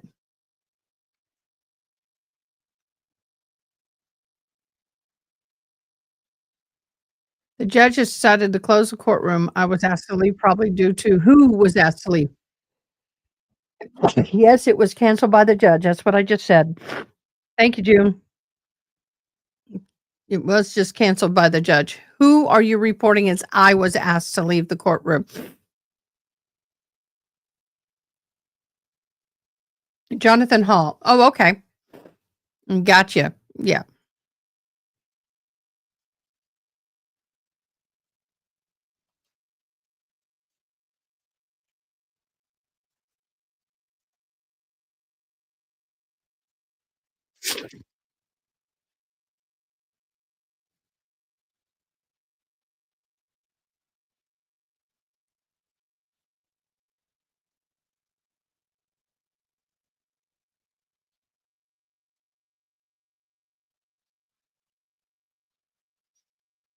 Yeah. So let's see. Judge Cannon is holding the Zoom hearing with attorneys for Karen Reed. Prosecutors are in the courtroom. Attorney Ganetti and Jackson are appearing remotely. The judge wants this a sidebar.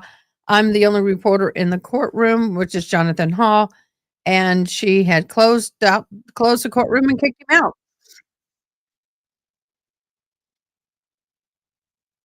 Yep. There you go.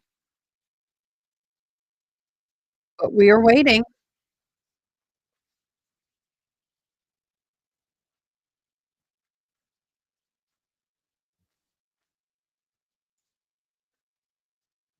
Dang it. So hopefully we'll find out soon, but it's been closed. So we're not going to find out unless there's an announcement made. So what the hell is going on? We don't know.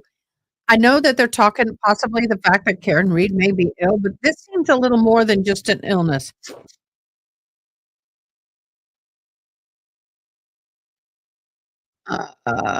So yeah, that's a problem. And what bothers me is that all this is being done behind closed doors. This drives me batty. Yeah, she is silly.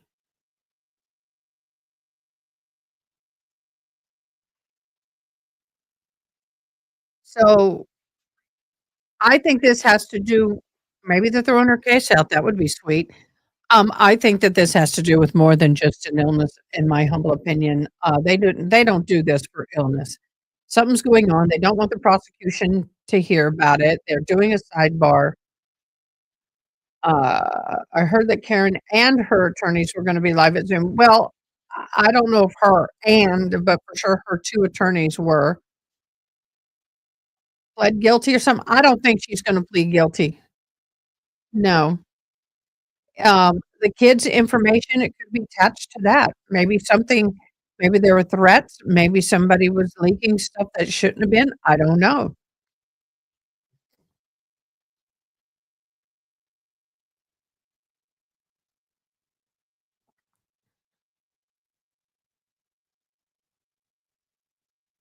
So, we're just kind of all of us are scrambling, including Court TV. Um I'm Matt Johnson in Dedham, Massachusetts, covering the Karen Reed murder retrial. This is Court TV, your front row seat to justice. We'll just keep looking at everybody and keep watching. All we can do, y'all. Welcome back to Court TV Live. It's a massive day in terms of legal proceedings around the country, and we are everywhere. It could We're in be. Massachusetts. No Very well testimony could today be. in the Karen Reed case. Court announcing it dark today because of unavoidable circumstances. But in New York, breaking news just coming in right now. Sean Diddy Combs' former girlfriend, Cassie, is on For Jonathan the Hall, the witness hearing stand. is This is over. it. This is a huge witness for both sides. Our Kelly Craft's going to join us in just a bit with an update from Manhattan. No cameras there in Manhattan, but also in California, no cameras for the resentencing hearing for convicted killers Eric and Lyle Menendez getting underway there just a few minutes. The outcome of this two-day hearing could make them immediately eligible for parole. We will find out. We have a team there as well in the courtroom in Los Angeles. So big day all around here at Court TV. Right now, what we've been doing is going back and listening to Karen Reed testimony that has stood out to this point. And a lot of it surrounds Yuri Buchanan. He, of course, is the trooper that worked alongside Michael Proctor during the investigation into Karen Reed and the death of John O'Keefe. And we saw in the first trial, he was kind of second fiddle to Proctor. Proctor was the lead investigator who, of course, had those horrible, inappropriate text messages about Karen Reed. Well, Buchanan now is the lead guy. And he didn't like talking about Proctor, but he was pressed. He was talking about the Canton Police Department going to the Sally Port and how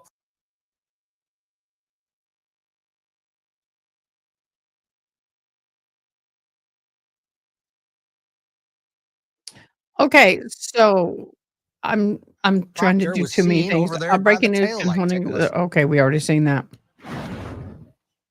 The footage, the way that is depicted right now, is very accurately very accurately represents what I remember from being there. In fact, this side of the vehicle that we're looking at that's closest to us, that I'm highlighting on the screen to your right, that is in fact the driver's side of the vehicle, not the passenger side of the vehicle. Is that correct? That is correct. The far side over here would be the right rear of the vehicle, correct? Yes, sir. Which area is Michael Proctor walking to? The left rear or the right rear in this footage? It appears if that's him, he's walking to the right rear of the vehicle. Can we play this forward?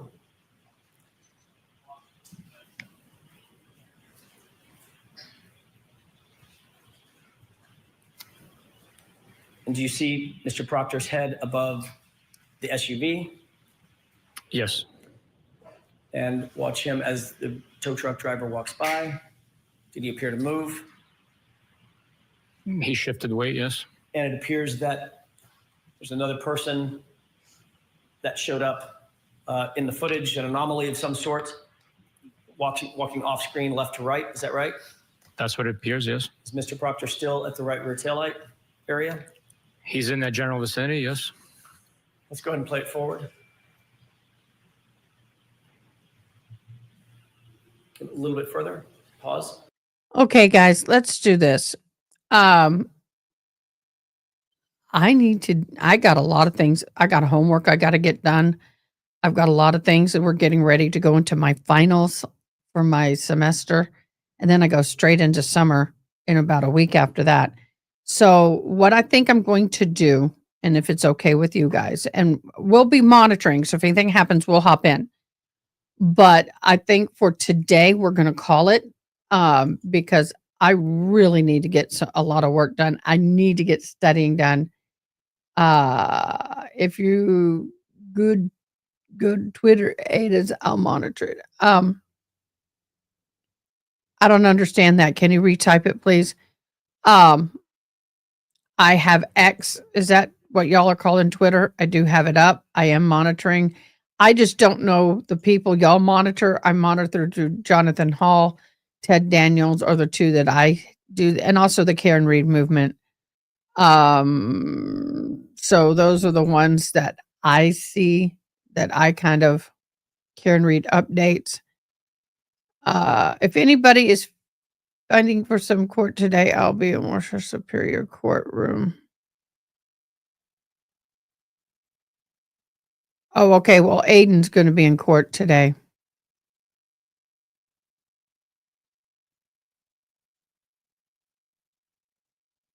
So it was only Yannetti and Jackson that were appearing remotely.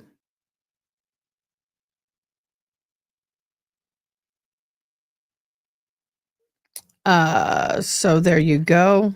Nothing new has popped up there. Thank you for monitoring the Twitter for us. You seem to find it quicker. This is true. Appreciate it.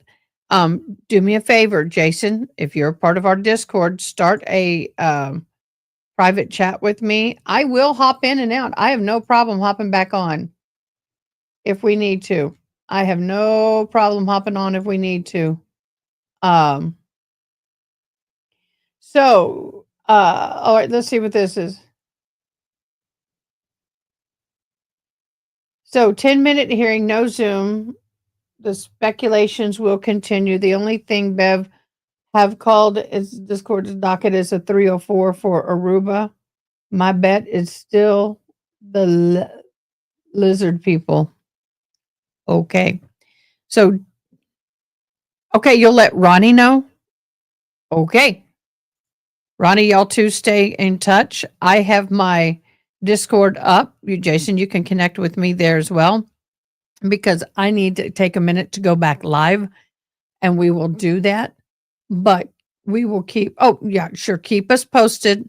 My phone is on me. I will be sitting here at my desk doing homework most of the day. I got to get a lot done and get some studying. I want to keep that A in my class. I have a 3.85-ish average, and I want to keep that.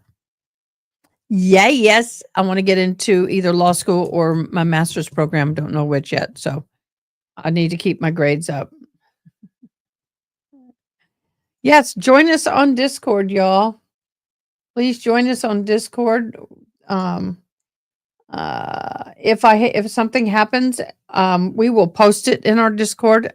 I can go live and do a quick news media, but I don't want to keep rehashing all the testimony again and again and keep y'all here for that.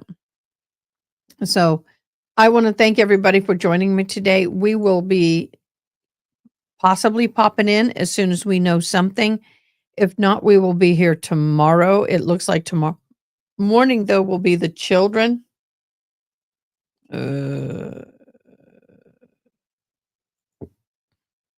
Tomorrow morning will be children. And that is something that we will not be seeing. So the cameras will be off. It'll be a closed courtroom for that. But once they're done testifying, the cameras will be back on. So we'll see. We'll see. Thank you, everybody. Oh my gosh, we had over 368 live viewers on X. YouTube, thank you so much for you guys. Facebook and Twitch. Thank you guys so much for joining us today. Y'all have a fabulous afternoon. I will be monitoring and we'll come back on if there's any news. Once again, thank y'all so much. See you tomorrow morning, if not sooner.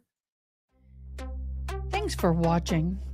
Please comment, like, share, and most importantly, subscribe. I hope you have an awesome day. Till next time, take care.